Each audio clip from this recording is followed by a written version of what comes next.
तो हम लोग अब द्वारका की महिमा का श्रवण करेंगे हस्तिनापुर की माता जी लोगों के द्वारा। श्रीमद् भागवतम प्रथम स्कंद 10वां अध्याय श्लोक क्रमांक 27। अहो बता स्वर यशस्, भाई रुक जाओ। अहो बता स्वर यशस् तिरस्करी, अहो बता स्वर्य यशस् तिरस्करी, कुशस्थली पुण्य यशस्करी भुवः, कुशस्थली पुण्य यशस्करी भुवः, पश्यन्ति नित्यं यदनुग्रहेशितं, पश्यन्ति नित्यं यदनुग्रहेशितं, स्मितावलोकं स्वपतिं स्मयत् प्रजाः, स्मितावलोकं स्वपतिं स्मयत् प्रजाः। अहो बता स्वर यशस् तिरस्करी, अहो बता स्वर्य यशस् तिरस्करी, कुशस्थली पुण्य यशस्करी भुवः, कुशस्थली पुण्य यशस्करी भुवः, पश्यन्ति नित्यं यदनुग्रहेशितं, पश्यन्ति नित्यं यदनुग्रहेशितं, स्मितावलोकं स्वपतिं स्मयत् प्रजाः, स्मितावलोकं स्वपतिं स्मयत् प्रजः। अहो बता स्वर यशस् तिरस्करी, अहो बता स्वर्य यशस् तिरस्करी, कुशस्थली पुण्य यशस्करी भुवः, कुशस्थली पुण्य यशस्करी भुवः, पश्यन्ति नित्यं यदनुग्रहेशितं, पश्यन्ति नित्यं यदनुग्रहेशितं, स्मितावलोकं स्वपतिं स्मयत् प्रजाः, स्मितावलोकं स्वपतिं स्मयत् प्रजः। अहो बता स्वर यशस् तिरस्करी, अहो बता स्वर्य यशस् तिरस्करी, कुशस्थली पुण्य यशस्करी भुवः, कुशस्थली पुण्य यशस्करी भुवः, पश्यन्ति नित्यं यदनुग्रहेशितं, पश्यन्ति नित्यं यदनुग्रहेशितं, स्मितावलोकं स्वपतिं स्मयत् प्रजाः, स्मितावलोकं स्वपतिं स्मयत् प्रजः। अहो बता स्वर्य यशस् तिरस्करी, अहो बता स्वर यशस् तिरस्करी, कुशस्थली पुण्य यशस्करी भुवः, कुशस्थली पुण्य यशस्करी भुवः, पश्यन्ति नित्यं यदनुग्रहेशितं, पश्यन्ति नित्यं यदनुग्रहेशितं, स्मितावलोकं स्वपतिं स्मयत् प्रजः, स्मितावलोकं स्वपतिं स्मयत् प्रजाः। अहो बता स्वर यशस् तिरस्करी, अहो बता स्वर्य यशस् तिरस्करी, कुशस्थली पुण्य यशस्करी भुवः, कुशस्थली पुण्य यशस्करी भुवः, पश्यन्ति नित्यं यदनुग्रहेशितं, पश्यन्ति नित्यं यदनुग्रहेशितं, स्मितावलोकं स्वपतिं स्मयत् प्रजाः, स्मितावलोकं स्वपतिं स्मयत् प्रजः। अहो बता स्वर यशस् तिरस्करी, अहो बता स्वर्य यशस् तिरस्करी, कुशस्थली पुण्य यशस्करी भुवः, कुशस्थली पुण्य यशस्करी भुवः, पश्यन्ति नित्यं यदनुग्रहेशितं, पश्यन्ति नित्यं यदनुग्रहेशितं, स्मितावलोकं स्वपतिं स्मयत् प्रजाः, स्मितावलोकं स्वपतिं स्मयत् प्रजः।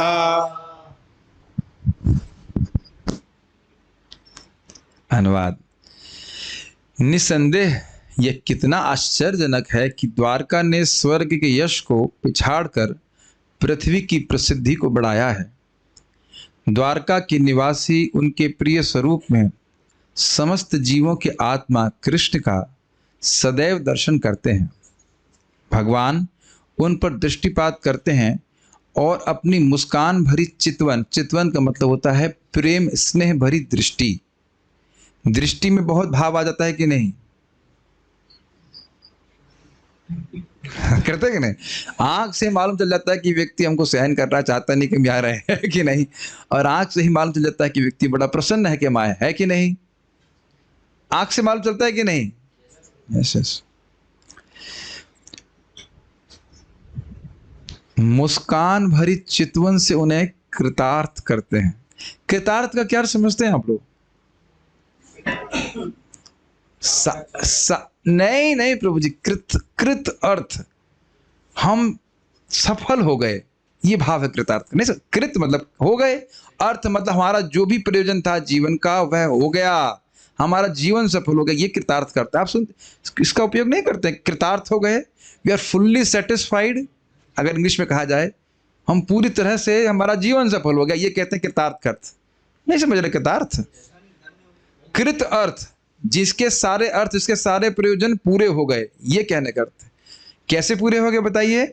भगवान की मुस्कान भरी, स्नेह भरी स्मितावलोक, मैं समझाऊंगा उसे। भगवान मुस्कुराते हैं कि नहीं? कृष्ण बलराम का दर्शन करने जाते हैं कि नहीं? हम लोग जाते हैं। तो कृष्ण कभी आपको सीरियस दिखाई पड़े? सीरियस तो तब हो जब कोई प्रॉब्लम हो, कोई प्रॉब्लम तो है ही नहीं उनके लिए, है कि नहीं? तो हर समय मुस्कुराते, चाहे हमारे एग्जाम में नंबर कम आया ज्यादा है, कुछ भी घर में परेशानी है, कृष्ण मुस्कुराते ही रहते हैं। अच्छा, कृष्ण हंस नहीं रहे हैं, आप देखें कृष्ण बलराम जी मुस्कुरा रहे हैं, हल्का सा मुस्कुराते, ऐसे ही वे द्वारका में मुस्कुराते हैं और अवलोकन करते हैं। अब पहले मैं संस्कृत बोलूंगा, पहले उसके बाद ही समझाएंगे। बहुत अच्छा श्लोक है। अहो, अहो बता, आपने श्लोक ऐसा कई बार सुन चुके हैं मेरे मुख से, अहो बता स्वपचतो गरीन। तो अहो बता मतलब, बत मतलब निश्चित, और अहो मतलब कितने आश्चर्य की बात है। इसीलिए प्रभुपाद कहें निसंदेह शब्द से शुरू किए। अहो बता मतलब निसंदेह, और ये कितनी आश्चर्य की बात है, क्या संदेह नहीं करना चाहिए, क्या आश्चर्य की बात है? तो कह रहे हैं स्वर, स्वर मतलब स्वर्ग, एक अर्थ स्वर्ग, यशस तिरस्करी, तिरस्कार का अर्थ क्या होता है बताइए? Neglect, useless. तो कह रहे हैं कि स्वर्ग के यश को तिरस्कृत कर रही है। स्वर्ग किसी काम का नहीं है। कौन कर रही है? कुशस्थली, कुशस्थली अर्थात द्वारका। ये इतना सीधा नहीं जितना आप सोच रहे हैं, अभी हमसे जब टीका पढ़ाएंगे तो समझाएंगे, अभी हम सीधा सीधा अर्थ बता रहे हैं। स्वर यशस तिरस्करी कुशस्थली, कुशस्थली अर्थात द्वारका स्वर्ग के भी यश को फीका कर रही है, तिरस्कृत कर रही है। ठीक है, तिरस्कृत समझ रहे हैं करना मित्र प्रभु? आप कोई सुंदर वस्तु मतलब बनाए हैं वस्तु, तो आपका प्रसाद अच्छा बनाए हैं, तो कोई बाहर कोई खराब वस्तु है, उससे पहले व्यक्ति खा भी रहा हो, नहीं प्रभु जी आपने इतना अच्छा बनाया और कुछ नहीं खाना चाहते, वो उसके आगे सब कुछ तिरस्कृत है, रिजेक्टेड, रिजेक्टेड, यू अंडरस्टैंड? स्वर्ग का यश भी द्वारका के आगे रिजेक्टेड है। क्या करना स्वर्ग का? द्वारका में है इत्यादि। और पुण्य यशस्करी भुवः, तिरस्करी और यशस्करी, यशस्करी मतलब यश देने वाली। किसको यश देने वाली है द्वारका? भुवा अर्थात भूमि को। ये यश दे रही है कि पृथ्वी पे द्वारका है। द्वारका कहाँ है? पृथ्वी पे है। तो पृथ्वी का यश पुण्य यश बढ़ाने वाला है। पहली लाइन क्लियर है? ओह कितने आश्चर्य की बात है कि स्वर्ग के यश को तिरस्कृत कर रही है, जबकि स्वर्ग पृथ्वी की तुलना में कहीं अधिक श्रेष्ठ है। भगवान स्वयं अपने मुख से बोले हैं, भोग स्वर्ग लोकम विशालम, विशाल भोग प्राप्त होते हैं स्वर्ग में। भगवान अपने मुख से बोल रहे हैं, तो सोचिए कि कितना भोग प्राप्त हो रहा होगा स्वर्ग में। हम लोग थोड़ा बहुत कुछ खा लेते, सोचते हैं कि हम कृतार्थ हो गए, ये हो गया, खा पी करके कुछ खुश हो जाते हैं, लेकिन स्वर्ग में क्या सुख है उसकी भी कल्पना हम यहां नहीं कर सकते।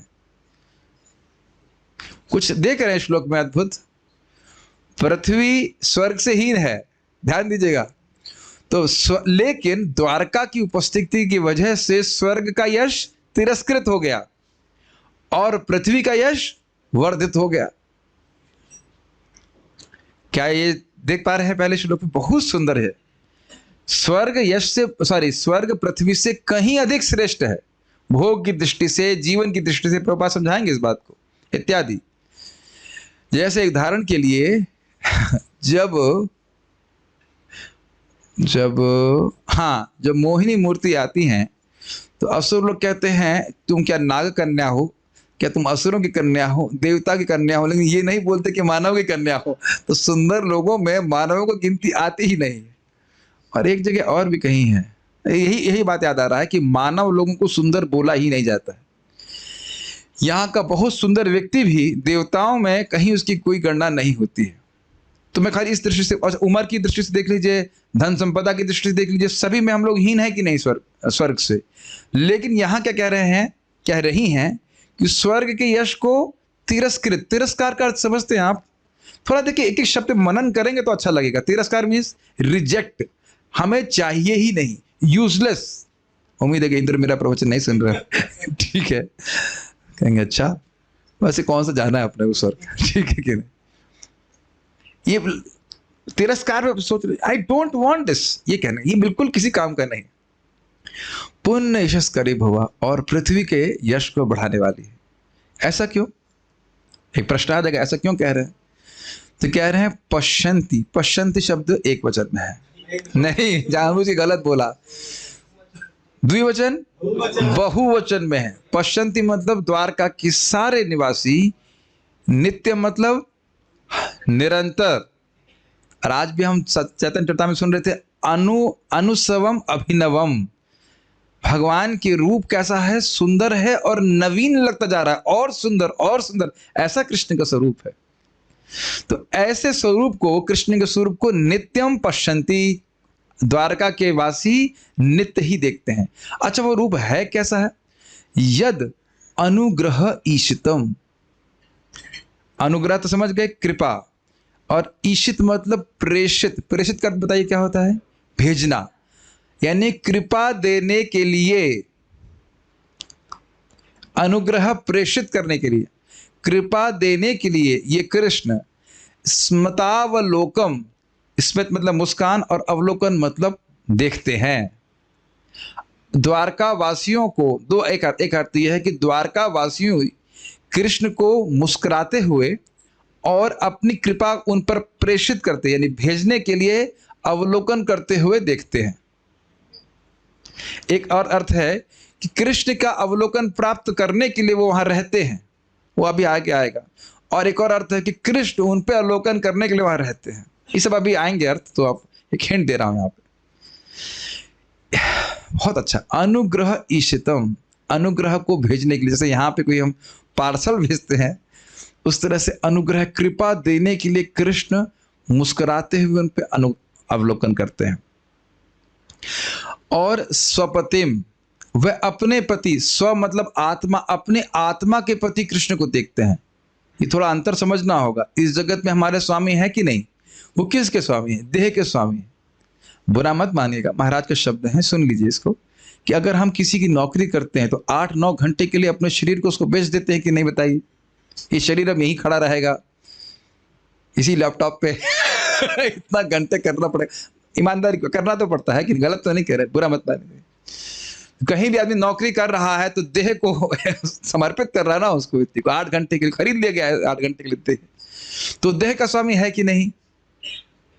देह का स्वामी, आत्मा का स्वामी तो नहीं है। तो कह रहे हैं स्वपतिम अर्थात आत्मा के स्वामी। उसका भगवान कृष्ण से तो आत्मा का संबंध है ना, आप जानते हैं 5 रसों में संबंध होता है ना। तो स्वपतिम का आशय यह है कि कृष्ण को हर व्यक्ति अपने अपने संबंध से देख रहा है, जो उसका नित्य संबंध कृष्ण से है उस तरह से देख रहा है, और कृष्ण भी वैसे ही देख रहे हैं। माय डियर ब्रजवासीज, are you able to understand? नहीं समझ में आ रहा है? जैसे फॉर एग्जाम्पल मैं यहाँ भी सब भक्तों को देख रहा हूँ कि एक ही दृष्टि से देख रहा हूँ। हाँ प्रभु जी, क्रूर दृष्टि से देख रहे हैं आप नहीं, क्या सबको एक ही तरह से, हम सबका संबंध एक ही तरह से है कि नहीं? एक छोटा सा एग्जाम्पल दे रहा हूं। तो अब भगवान जब देख रहे हैं तो भगवान को सब लोग एक ही दृष्टि से देख रहे हैं। क्या आपको पता नहीं है कि मल्ल युद्ध में जब भगवान कृष्ण आते हैं तो सब लोग अलग अलग भाव से देख रहे हैं? स्त्री नाम स्मर, यानी कि स्त्रियों को वह कामदेव की तरह दिख रहे हैं, और पहलवानों को अपना मित्र लग रहा है, नहीं साक्षात मृत्यु लग रहा है कि नहीं? और गोपियों, जो वात्सल्य भाव की गोपी है, उनको बच्चा जैसे लग रहे हैं। Make sense? तो कह रहे हैं कि भगवान मुस्कुरा रहे हैं और हर भक्त को देख रहे हैं। और आप जानते हैं भगवान में अद्भुत गुण है कि जिधर देखेंगे उस व्यक्ति को लगता है वो मेरी तरफ ही देख रहे हैं। सोचिए अगर मैं आप ही की तरफ देखता रहूँ क्लास देते समय तो आप कुछ सोच ही नहीं पाएंगे ना, और आपको दिक्कत नहीं हो जाएगी, प्रभु जी मेरी तरफ ही क्यों देख रहे, बाकी तो लोग किसी तरफ नहीं देख रहे, मैं केवल ड्रामा कर रहा हूँ। अजीब से लगे ना कृष्ण आपको? अगर मैं आपकी तरफ ही देखते हुए क्लास देता रहूं तो आप हिल भी नहीं पाएंगे, पर कृष्ण ऐसे ही देखते हैं, इज इट नॉट? और मैंने बोला ना आपको, मंगल आरती कल आप जाएंगे, आप देखेंगे क्या कृष्ण आपकी तरफ ही दिख रहे हैं। गलत बोलिए, गलत बोल रहा हूँ क्या? जिधर भी खड़े हो जाइए कृष्ण दिख रहे हैं तो ऐसा कृष्ण मेरी तरफ ही देख रहे हैं। तो कोई इसमें भावना की बात है नहीं, कृष्ण ऐसा कर सकते हैं। लेकिन ये समझ लीजिए, मुस्कुरा रहे हैं और अवलोकन कर रहे हैं तो कृष्ण अपना संबंध समझ करके वो मुस्कुरा रहे हैं कि ये व्यक्ति इस भाव में है। जैसे मान लीजिए सात्यकी को देख रहे हैं, सात्यकी क्या है, उनके बॉडीगार्ड, वो तो खैर साथ में चलते होंगे, या अन्य एक एक द्वारकावासी जिसको देख रहे हैं उससे संबंध के द्वारा देख रहे हैं कृष्ण। क्या ये बात समझ में आ रही है? अवलोकन, स्मितावलोकन, अनुग्रह प्रेषित, अनुग्रह ईशित मतलब अनुग्रह प्रेषित, बहुत ज्यादा संस्कृत तो नहीं हो रही है। अनुग्रह भेजने के लिए मुस्कुराते हुए कृष्ण अवलोकन कर रहे हैं, इसीलिए पुण्य यशस्करी भव, ये द्वारका धन्य है, द्वारकावासी धन्य है। कृष्ण का नित्य दर्शन हो रहा है। स्म यत प्रजा, उनकी प्रजा, उनकी प्रजा का मतलब वहां भी भगवान ने मैं इनका पालक हूं, ये भाव रहता है। ऐसे तो पालक हैं ही भगवान सभी के, लेकिन विशेष रूप से द्वारकावासियों का मैं पालक हूं, इस प्रकार से भावना का भगवान की रहती है। बहुत सुंदर श्लोक है, एक बार फिर से गाने का मन कर रहा है, फिर से गाया जाए। अब अर्थ समझ में आ गया, अब थोड़ा गाया जाए। कहाँ गए? अहो बता, माइक को तोड़ दे कैसे चैंट रहे। अहो बता स्वर यशस तिरस्करी, अहो बता स्वर्य यशस् तिरस्करी, कुशस्थली पुण्य यशस्करी भुवः, कुशस्थली पुण्य यशस्करी भुवः, पश्यन्ति नित्यं यदनुग्रहेशितं, पश्यन्ति नित्यं यदनुग्रहेशितं, स्मितावलोकं स्वपतिं स्मयत् प्रजाः। तावलोकं स्वपतिं स्मयत् प्रजः। अर्थ बोल समझ करके कुछ बोलने में अंतर लग रहा है। I mean, अगर आप थोड़ा सा उसमें और मेडिटेट करें, can just close your eyes and think how Krishna is moving, कैसे कृष्ण द्वारका में चल रहे हैं और वे अपने विभिन्न द्वारकावासियों पे स्मितावलोकन कर रहे हैं। बहुत सुंदर है। चलिए, नहीं हो पा रहा तो कोई बात नहीं, इसमें एक छोटा सा साइड पॉइंट बताऊंगा, आप उसको पढ़ सकते हैं।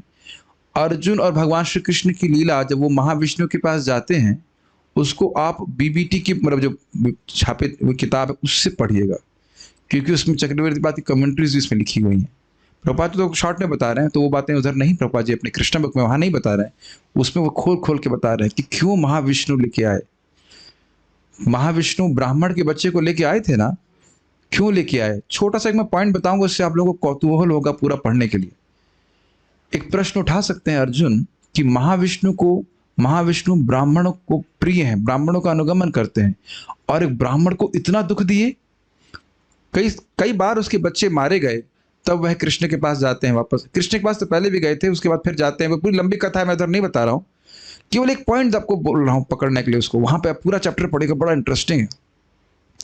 तो जब अर्जुन और कृष्ण महाविष्णु से लौट रहे थे, धाम से लौट रहे थे, तो अर्जुन सोचने लगे कि अरे देखो, द्वारका का पान वाला भी जिस कृष्ण का दर्शन करता है, उस कृष्ण को देखने की इच्छा महाविष्णु रख रहे हैं। अर्थात महाविष्णु का सामर्थ्य नहीं है कि कृष्ण को देख सकें द्वारका में, और महाविष्णु के पार्षद भी ब्राह्मण के पुत्र को नहीं ला सकते, इसलिए महाविष्णु को स्वयं आकर के ब्राह्मण के पुत्र को लेकर जाना पड़ा। मुझे पता है कि विश्वास भी नहीं हो रहा हो आप लोगों को, लेकिन कृपया आप अध्याय कौन सा है, मैं समझ रहा हूँ 89 है, 89 अध्याय को भागवत से पूरा पढ़िए, उसमें कमेंट्री में ये बात लिखी गई है।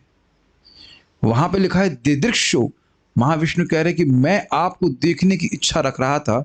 इसका 10.89 है, उसको पढ़िएगा, लास्ट के सेक्शन में कमेंट्रीज में दिया गया है। पहले आप अगर स्टोरी समझना चाहते हैं तो कृष्णा बुक से पढ़िए, प्रभुपाद स्टोरी भी समझाते हैं, और ये पॉइंट वहां पे भक्तों ने टीका में चक्रवर्ती बात का उद्धृत कर देते हुए लिखा है। बड़ा रोचक है वो। मैं खाली बोल रहा हूँ कि द्वारका का वैभव देखिए कितना अद्भुत है, क्योंकि यहाँ आगे टीका में चक्रवर्ती बात कहेंगे कि द्वारका वैकुंठ से भी श्रेष्ठ है। तो इसलिए अभी आप hold on to your seat belts. ठीक है, श्लोक आपको मोटा मोटा समझ में आया? आगे बढ़ते हैं। अन्वय, अहो बता, यह कितना आश्चर्यजनक है, और बता मतलब निसंदेह ये कितना आश्चर्यजनक है। स्वर यशसः, स्वर्ग की महिमा तिरस्करी, पराजित करने वाली, कुशस्थली द्वारकापुरी, भुवः पृथ्वी लोक के, पुण्य अर्थात पवित्र, और यशस्करी अर्थात यश को बढ़ा रही है। यत क्योंकि वहां के प्रजा निवासी, यद अनुग्रह ईशितम, जो वर देने के लिए कृपा से, एवं देने के लिए समझ रहे हैं, अनुग्रह ईशितम, अनुग्रह प्रेषितम, अनुग्रह देने के लिए, भेजने के लिए। स्मितावलोकम, मृदु मुस्कान भरी चितवन से युक्त। चितवन का समझ में आ रहा है, स्नेह भरी कृपा दृष्टि। चितवन क्लियर समझ में आना चाहिए। मृदु मुस्कान मतलब स्मित, हल्का सी मुस्कान। आप कृष्ण बलराम का स्मरण कर सकते हैं। कृष्ण बलराम के फोटो तो नहीं दिखाने की जरूरत है, सब समझ रहे हैं, समझ रहे हैं। हाँ, इधर तो सामने है ही, यहाँ दिख रहे हैं ना आपको फोटो में। सब लोग जानते हैं, रोज जो लोग मंगल आरती जानते हैं इसका अर्थ है कि मृदु मुस्कान मतलब स्मित मुस्कान, जिसमें दांत नहीं दिखता है, खाली मुस्कुराहट दिखती है। ठीक है, किसी महान व्यक्ति के घर पे आप जाएं और इस प्रकार से आपको वो ध्यान दें केवल और मुस्कुरा करके देखें, तो क्या अपने को कृतार्थ नहीं मानते हैं? स्वपतिम, जीवों के आत्मा श्री कृष्ण को नित्यम पश्यन्ति, निरंतर निश्चम पश्यन्ति स्म, निरंतर देखते हैं। अब तक मैं समझ रहा हूं सब भक्त लोग इससे अभिज्ञ हो गए होंगे कि पश्यन्ति मतलब ये वर्तमान निर्देश से द्वारका में नित्य ही भगवान की ऐसा लीला चलती ही रहती है। और इस समय भी द्वारका में भगवान की अप्रकट लीला चल रही है, भले हम नहीं देख पा रहे हैं। ये सोचने वाली बात है कि भगवान के सारे बड़े बड़े धाम या सारे धाम हमारी पृथ्वी पे ही हैं। अयोध्या धाम, जगन्नाथपुरी, मायापुर, वृंदावन और द्वारका, 4 तो यार, इसके बाद भी रामेश्वर इत्यादि है, बद्री, और वह भी सब भारत में ही है। एनीवेज, सोचने वाली बात है। श्रीधरी द्वारका की प्रशंसा करती हुई वे कहती हैं, ये अत्यंत आश्चर्य की बात है। इससे पहले हम आगे बढ़े, हम ये बात ध्यान रखना कि भगवान कब आते हैं, क्यों आते हैं, इसकी व्याख्या, फिर किन के बीच में आते हैं और किस देश में आते हैं, उसकी व्याख्या चल रही, इसलिए ये सब बातें बोल रही हैं। ब्रज में आ रही हैं वो तो बता दिया उन्हें, मधुवन में, क्या द्वारका में भगवान लीला नहीं करते हैं? तो द्वारका की महिमा भी इसीलिए बता रहे हैं क्योंकि देश किस देश में आते हैं, किन पात्रों के बीच में आते हैं और कब क्यों आते हैं, उसके ये व्याख्या चल रही। तो उपक्रम यही है, इसी के ये प्रसंग यही चल रहा है, इस पर बात हो रही है। द्वारका की प्रशंसा करती हुई वे कहती हैं, ये अत्यंत आश्चर्य की बात है। अहोबत का प्रयोग अत्यंत आश्चर्य के अर्थ में हुआ। निसंदेह ये कितने आश्चर्य की बात है, इसमें कोई डाउट नहीं होना चाहिए। यदि कहो कि क्या आश्चर्य है, तो इसका उत्तर है कि कुशस्थली यानी द्वारकापुरी स्वर्ग के उत्कृष्ट यश को तिरस्कृत कर रही है। जैसे एक छोटा सा बात कि भाई स्वर्ग में लोग कितना जीते हैं, मैं सुना हूं 10,000 साल हमारे हिसाब से, तो ये बात उत्कृष्ट हुई कि नहीं?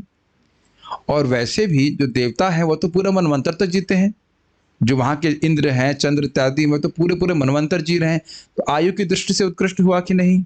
भोग दृष्टि से हम सुनते हैं कि ऐसे ऐसे फल हैं, आम इत्यादि, इसमें छिलका भी नहीं होता है और मतलब गुटली भी नहीं होती, जूसी जूस रहता है। हम भागवत की बात नहीं कर रहे हैं, जूसी जूस रहता है इत्यादि, तो वह सब स्वर्ग में उपलब्ध है। और मतलब अप्सराएं इत्यादि घूमती रहती हैं वहाँ पे, घूमती मतलब समझ रहे हैं।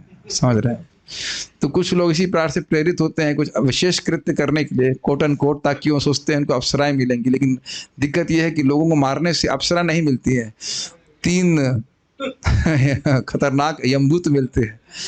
आपको पता है कुछ लोग कन्विंस इस तरह से कि वो लोग कुछ लोगों को यहाँ पे प्यारे प्यारे लोगों को मारेंगे तो उनको 72 हुरे मिलेंगी, हुरे अप्सरा। But they have a wrong conception. लोगों को, अच्छे भले लोगों को मारने से हुरे नहीं मिलती, उनकी रूह बाहर निकाली जाएगी और नरक में डाला जाएगा। समझ रहे हैं मैं क्या कहना चाहता हूँ? ये जो इतने सब आतंकवादी लोग हैं ऐसे स्वर्ग में पुण्य करके जाते हैं। उस पर बड़ी बड़ी चढ़ाई भी हुई है, रावण ने प्रयास किया और क्या नाम, बलि महाराज को जीतने का प्रयास किया इत्यादि। तिरस्कृत क्यों कर रही है? क्योंकि कृष्ण भाव नहीं है। देखिए, जीव को जो आध्यात्मिक सुख चाहिए वो भगवान कृष्ण की भक्ति के द्वारा ही प्राप्त है।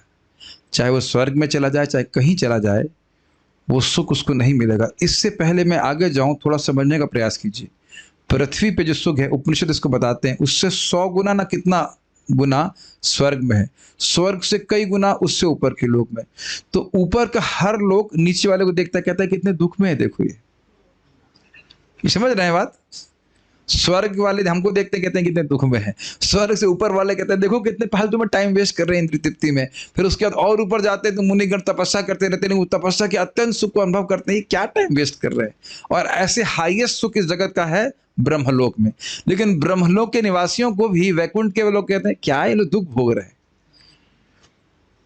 तो कुछ समझ में आ रहा है, इस जगत का जो भी सुख है वह भगवान की भक्ति के सुख के आगे तिरस्कृत है। और भगवान इस जगत का सुख छोड़िए, आप सुन चुके हैं प्रहलाद महाराज की युक्ति है कि भगवान आपकी भक्ति से जो सुख है वह तो सागर के समान है, और ब्रह्म सुख, मुक्ति का सुख एक ग्लास के समान, एक कोई कहता है बूंद के समान, इस प्रकार से। तो अब आप समझ रहे हैं कि द्वारकावासी भगवान की भक्ति के सुख में कितने आप्लावित हैं, उसके आगे स्वर्ग कौन जाना चाहेगा। ठीक है, कुछ समझ रहे हैं मेरी भाषा जी। तो स्वर्ग उत्कृष्ट यश किसके कंपैरिजन में, किसकी तुलना में है, पृथ्वी की तुलना में। लेकिन जैसे ही पृथ्वी पे द्वारका है, विद्यमान है, जब से भी है, तो द्वारका की वजह से पृथ्वी का यश अत्यंत बढ़ गया और स्वर्ग का यश तिरस्कृत हो गया। हमेशा से विद्यमान है, ऐसे कह लीजिए। और भूलोक के पवित्र यश को बढ़ा रही है।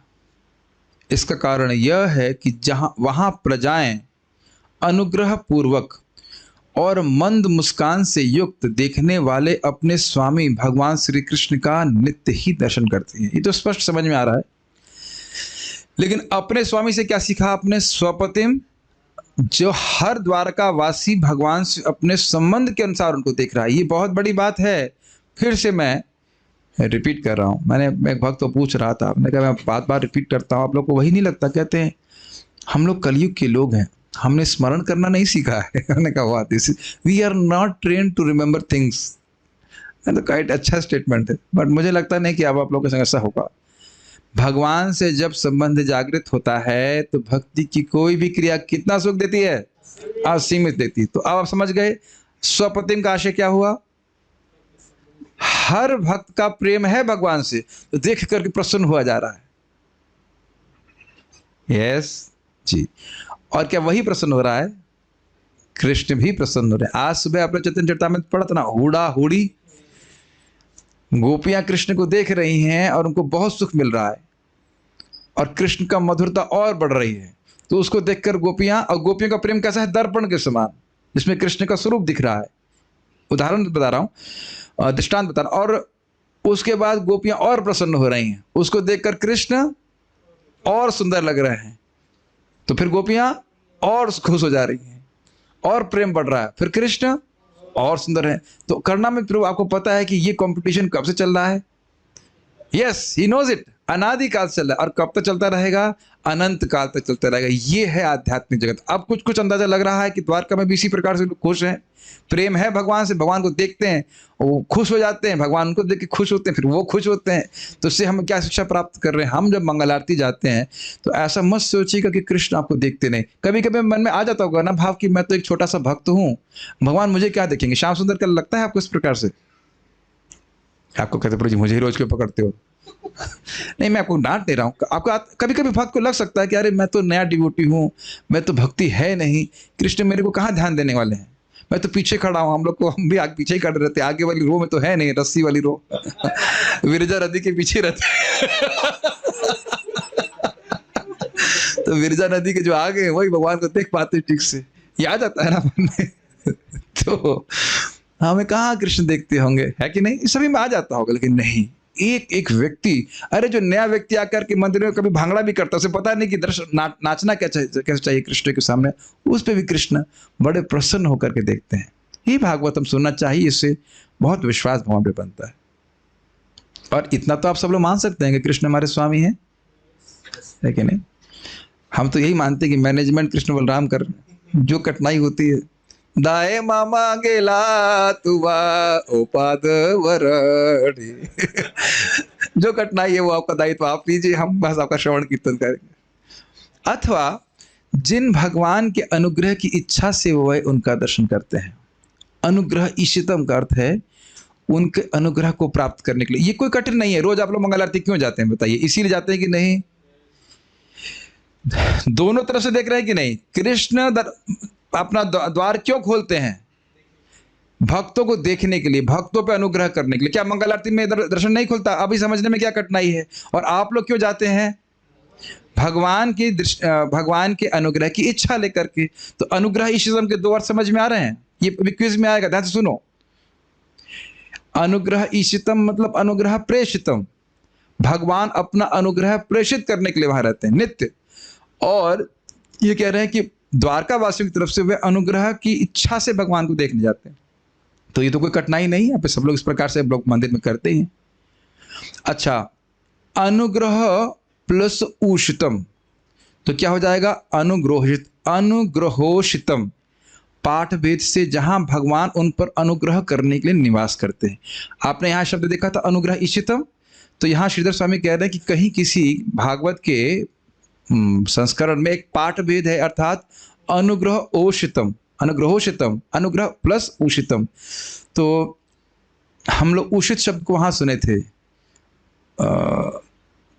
जो था ना, तद्वाग विसर्ग जनता, तो उससे पहले वाला श्लोक था जो इसमें कौओं का तीर्थ है, न उशंति मानसः। क्या श्लोक है वो? बहुत अच्छा श्लोक था, खूब गाए थे। नयत्र हंसा निरमंत शिक्षया, ऐसे करके श्लोक था वो, मन में नहीं आ रहा है। तो खैर, जहां भगवान का यश गाया जाता है वहीं पे भगवान के भक्त निवास करते, तो उषित मतलब निवास करते हैं। तो अगर आप अनुग्रहोषितम शब्द लेंगे तो वहां होगा पश्यन्ति नित्यम अनुग्रह, क्या संस्कृत आएगी? पश्यन्ति नित्यम यद अनुग्रहोषितम, अर्थात वहां भक्त लोग भगवान को देखते हैं और भगवान वहां पे उन पे अनुग्रह करने के लिए नित्य निवास करते हैं। कुछ समझ में आ रहा है? कठिनाई तो नहीं है। अनुग्रह ईशितम की जगह अनुग्रह ओषितम भी पाठ भेद होता है। पाठ भेद मतलब कुछ शब्द अलग होंगे, अर्थ ज्यादा परिवर्तित नहीं है। हाँ, जो भी अभी सब अनुग्रह ओषितम वाली बात समझ में आ रही है? अनुग्रह प्लस ओषितम अर्थात भगवान वहां पे निवास करते हैं अपने भक्तों को अनुग्रह कृपा देने के लिए। अब यह भी कोई कठिन नहीं है, कृष्ण बलराम जी निवास कर रहे हैं कि नहीं यहाँ मंदिर में, सभी भक्तों पर कृपा करने के लिए।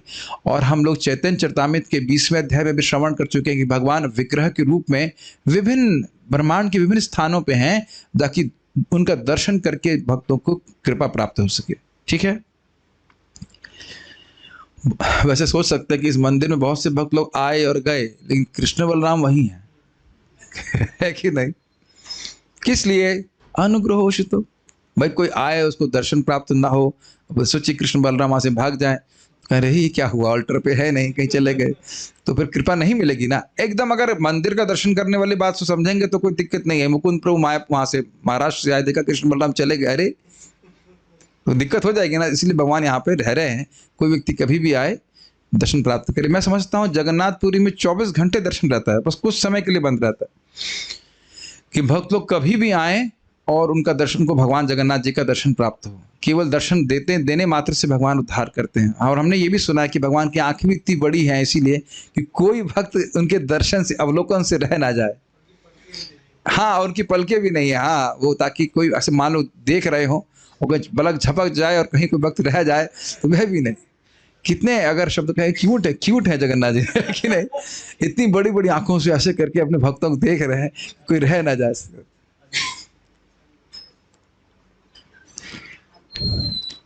स्वस्य अर्थात आत्मा के प्रति, स्व मतलब आत्मा, स्वस्य मतलब आत्मा के प्रति अर्थात स्वामी भगवान श्री कृष्ण के नित्य दर्शन करते हैं, ना कि पिता आदि के समान देह मात्र के स्वामी का दर्शन करते हैं। ये कुछ समझ में आया? मैंने व्याख्या करी थी ना, इस जगत में पिता है या कोई मालिक है, वो किसका स्वामी है बताइए? वह देह का स्वामी, आत्मा का स्वामी तो नहीं है। अगर व्यक्ति शरीर छोड़ दे तो अब ये तो नहीं कह रहे अरे तुमने मेरा प्रोजेक्ट पूरा नहीं किया, ऐसा तो नहीं बोलते, तो मर क्यों गए पहले, बोल सकता है। आत्मा का तो स्वामी कोई है नहीं, आत्मा के स्वामी है भगवान श्री कृष्ण। तो स्वपतिम का आशय है कि वे अपनी आत्मा के स्वामी कृष्ण को देखते हैं, जो प्रभुपाद जी अपने अनुवाद में रखे थे। समझ में आ रहा है जी? सारा दर्शनी मथुरा मंडल की प्रशंसा करके वे अब द्वारका का स्मरण करते हैं। कुछ बातें कॉमन हैं, कुछ बातें थोड़ी अलग बता रहे हैं। अहो, द्वारका अर्थात कुशस्थली स्वर्ग के यश को पराभूत कर रही अर्थात तिरस्कृत कर रही, वो एक दूसरा अर्थ शब्द है, या हरा रही है। अब ध्यान से सुनिए, परंतु यह तो लोक रीति से कह रही हैं, ना कि सिद्धांत रीति से। पूरा पढ़ूंगा फिर समझाऊंगा। क्योंकि भगवान कृष्ण स्वर्ग में तो निवास नहीं करते हैं, इसलिए स्वर्ग की तुलना सिद्धांततः द्वारका से कभी की ही नहीं जा सकती है, ये कहने का आशय। एक लोक रीति से मतलब समान समाज में ये बात प्रचलित है कि स्वर्ग पृथ्वी से श्रेष्ठ है, और इस तरह से बोल रहे हैं कि द्वारका भगवान का दिव्य धाम है, वह स्वर्ग के यश को तिरस्कृत कर रहा है। अब भाई देखिए, कुछ भी कह लीजिए, स्वर्ग का यश लिमिटेड है कि नहीं? श्याम सुंदर, और आपका नाम याद हो रहा है, और नाम मुझे अच्छा लगता है इसलिए बोलने में। आपके पीछे वाले प्रभु जी का नाम क्या है? अभिरूप प्रभु। श्याम सुंदर प्रभु, अभिरूप प्रभु को हम पकड़ेंगे। अभिरूप प्रभु, स्वर्ग का यश लिमिटेड है कि नहीं? है कि नहीं? और द्वारका का यश कैसा है? अनलिमिटेड। तो ये कहना कि अनंत वस्तु एक लिमिटेड वस्तु के यश को तिरस्कृत कर रही है, ये तो सिद्धांतिक बात नहीं हुई ना। कोई कहे कि कृष्ण का यश इंद्र के यश को लज्जित कर रहा है, अरे तो कृष्ण का यश तो अनंत है भाई, वो क्या कहा जा जाता? तो ये तो एक लोक रीति से बात कर रही हूं, यानी कि स्वर्ग तो वैसे भी द्वारका के आगे कुछ नहीं है। अरे पूरा ब्रह्मांड भगवान के धाम के आगे कुछ नहीं है। आप सुने नहीं इस बात को कि ब्रह्मा जी क्या कहते हैं? मेरी आयु तो शाश्वत काल में कैसी है? एक चुटकी की तरह भी नहीं। या कह सकते हैं जो चिंगारी निकलती है ना अग्नि में फुक फुक करके, कभी छौंक मारा आप लोगों ने? छौंक करना में तो समझ रहे हैं, आयु पूरी क्लास में आप समझेंगे, और सुर सरते माता जी समझेंगे, जो खाना बनाते हैं समझेंगे। तो दाल में छौंक मारते तो कभी कभी कुछ क्षण के लिए अग्नि निकलती ना, फट फट फट करके, कह रहे वैसा मेरा जीवन है। तो अब अगली बार छौंक मारेंगे तो ब्रह्मा जी याद आने चाहिए, ठीक है? समझ में आया? ये अब हमारा जीवन तो आप समझ ही सकते हैं। तो ब्रह्मा जी कह रहे हैं कि मेरा पूरा आयु शाश्वत काल में कैसी है? एक छौंक नहीं, मतलब अग्नि की तरह, चिंगारी की तरह। तो अब आप समझिए कि इंद्र तो एक ब्रह्मा जी के दिन में ही कितने इंद्र चेंज हो जाते हैं? 14 इंद्र। अब बताइए, क्या कोई व्यक्ति, इस संगत बात बनती है कि द्वारका को इंद्रपुरी से या इंद्रपुरी को द्वारका से तुलना की जाए? तो इसलिए कह रहे हैं कि केवल लोक रीति से बोल रहे हैं, सिद्धांत तो ये नहीं है। प्लस द्वारका में दुख क्या है जरा बताइए? द्वारका में कोई दुख नहीं है। द्वारका भगवान का धाम है और अनंत सुख है, और स्वर्ग में अनंत सुख नहीं है, अपितु दुख है। सुख है थोड़ा बहुत, लेकिन वह आध्यात्मिक अनंत सुख का एक अंश मात्र है, और उसमें भी दुख मिश्रित है। जरा कोई बताएगा कौन सा दुख है स्वर्ग में? सा अतिशायता का दुख। किसी के पास अप्सरा है, जो कुछ भी है, वो अपनी अप्सरा को नहीं देखेगा, अपने वैभव को नहीं देखेगा, सामने वाले को देखेगा। उसकी अप्सरा अधिक सुंदर है, उसका घर बड़ा अच्छा है, वो चलता रहेगा। ये है वहां का सुख, और वह भी काल विप्लुतः, काल के द्वारा कट जाता है। तो ये केवल एक लोक रीति समझ रहे, सामान्य बात जो बोली जाती है उस तरह से। जैसे आपको भीष्म उक्ति में भी सुना था कि वो लोक रीति से बोल रहे हैं, सर्वम कालम कृतम मन्ये, सब कुछ काल कर रहा है। लेकिन वह कैसे था? वो लोक रीति से। भगवान के भक्त, वो भी शुद्ध भक्तों के ऊपर काल का कोई प्रभाव नहीं होता है, केवल लोक रीति से बोल रहे हैं। तो इसलिए कह रहे हैं, यहाँ लोक रीति से कह रहे हैं कि स्वर्ग का यश को तिरस्कृत करे। स्वर्ग का यश तो ऐसे ही द्वारका के सामने कुछ नहीं। श्रील प्रभुपाद समझाते हैं, मैंने इसमें नोट दिया है, कि इस जगत का हर ग्रह दुख प्राप्ति का ही स्थान है।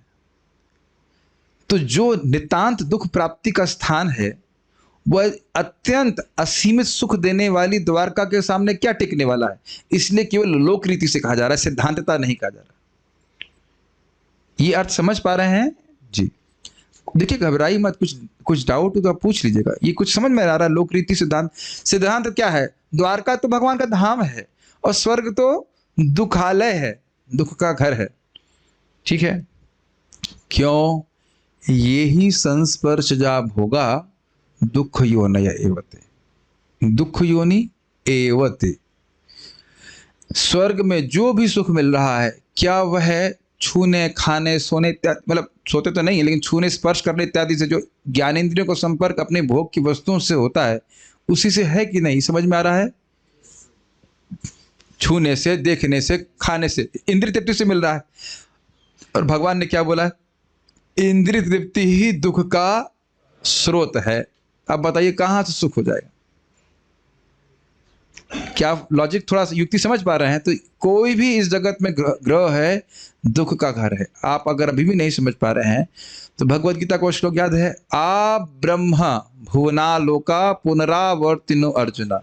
ब्रह्मलोक पर्यंत बार बार जन्म और मरण का स्थान है। ब्रह्मा जी स्वयं कहते हैं कि मैं स्वयं मरूंगा। सब बातें समझ में आ रहा है? तो इस जगत का कोई स्थान द्वारका की तुलना नहीं कर सकता, भगवान के धाम की तुलना नहीं कर सकता। मैं समझ रहा हूं, स्पष्ट हो गया। अथवा स्व शब्द के द्वारा तो वैकुंठ को भी समझा जा सकता है, अर्थात द्वारका का उत्कर्ष तो स्वर्ग से भी अधिक है। स्वर्ग मतलब वैकुंठ से भी अधिक है। स्वर्ग का अर्थ है वैकुंठ। अरे स्वर्ग का अर्थ वैकुंठ होता है, यह लिखा तो है। अतः स्व शब्द के द्वारा तो वैकुंठ को भी समझा सकता है। अरे उसको अगर मान लीजिए कि थोड़ी सी राइटिंग एरर है, उसको बाद हम ठीक कर देंगे। यहाँ पे वैकुंठ से भी अधिक होना चाहिए था। वैसे अगर आपको याद हो, प्रथम स्कंद के प्रथम अध्याय में सत्रम नैमिषे नैमिषाक्षेत्रे ऋषिः शौनकादयः सत्रम स्वर्गाय लोकाय सहस्त्र सममासतः। तो वहां पे स्वर्गाय का अर्थ भी भगवान का धाम वैकुंठ कहा गया है। लेकिन यहाँ हम अपने को जस्टिफाई नहीं करेंगे, यहाँ शब्द होना चाहिए वैकुंठ से भी अधिक है। उस स्वर्ग को भूल जाइएगा, हम स्वर्ग को बाद में अभी एडिटिंग करके, अभी तो नहीं, एडिटिंग करके भेज दूंगा। गलती हो गई तो नहीं पड़ा। स्व शब्द का अर्थ क्या है? वैकुंठ, और द्वारका वैकुंठ से भी श्रेष्ठ है। अब आप कहेंगे भाई यह कैसे?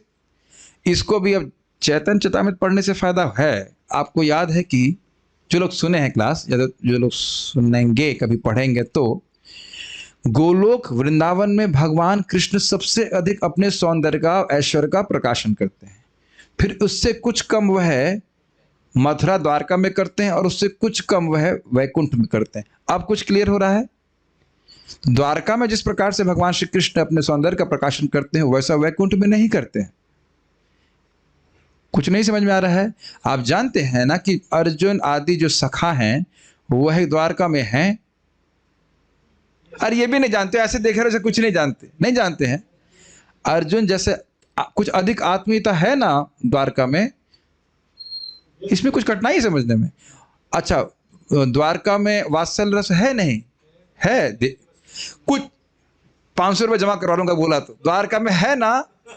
देवकी वसुदेव नहीं है। विष्णु भगवान के पिताजी का नाम बताओ। प्रेम कृष्ण, जल्दी से माइक दो उसको। भगवान विष्णु के माता पिता का नाम बताएं आप तुरंत। कृष्ण कृष्ण नहीं, भगवान विष्णु के माता पिता नहीं है। जहां तक हम समझ रहे हैं, हम तो आज तक कभी सुने नहीं, आप लोग कभी सुने हो तो बताइएगा, होता है ऐसा क्या?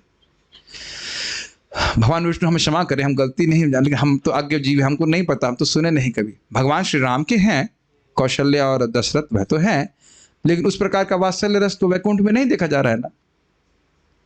आप लोगों को लग रहा है कि हम बड़ी रेवोल्यूशनरी चीज बोल रहे हैं क्या? एक भी बात हम चेतन चेता में से बाहर बोल रहे हैं, यही तो पढ़ रहे हैं। कृष्ण सबसे अधिक सुंदरता का प्रकाशन करते हैं गोलोक में, उससे थोड़ा कम मथुरा वृंदावन द्वारका में, उससे और थोड़ा कम वैकुंठ में करते हैं। तो इसलिए कि वैकुंठ से भी श्रेष्ठ है द्वारका।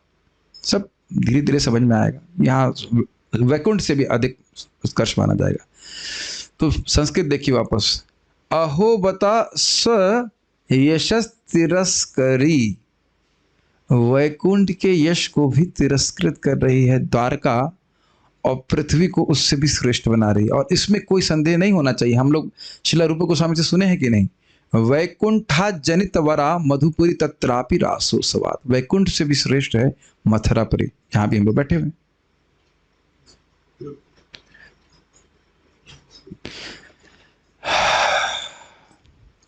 मैं इसीलिए बातें सामने रख करके बोल रहा हूं ताकि कोई संदेह नहीं करे।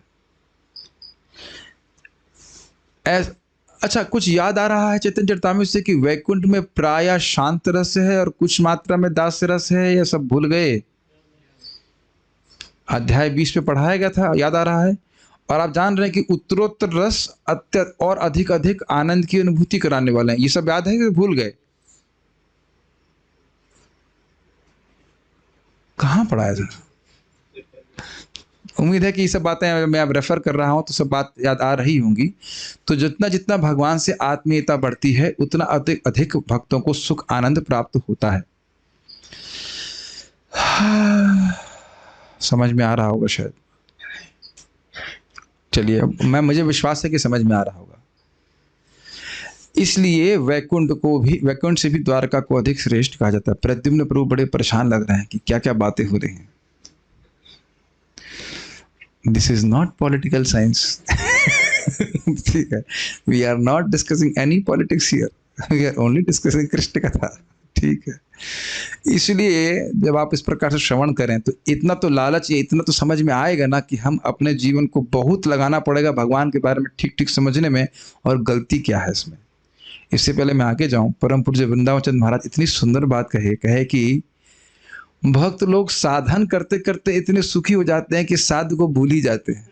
बोले कि साध भगवत प्रेम प्राप्त करना है, वो होगा जो होगा, साधन में इतना आनंद है, मुक्ति छोड़ दीजिए, वो प्रेम कब मिलेगा वही भूल जाते हैं उसको। चलिए कोई बात नहीं, we nothing against political science. ऐसे आपको देखा तो याद आ गया मुझे। ऐसा इसलिए है क्योंकि द्वारका की प्रजा, अभी एकदम स्पष्ट कर रहे हैं चक्रवर्ती पाद, क्यों द्वारका वैकुंठ से भी श्रेष्ठ है।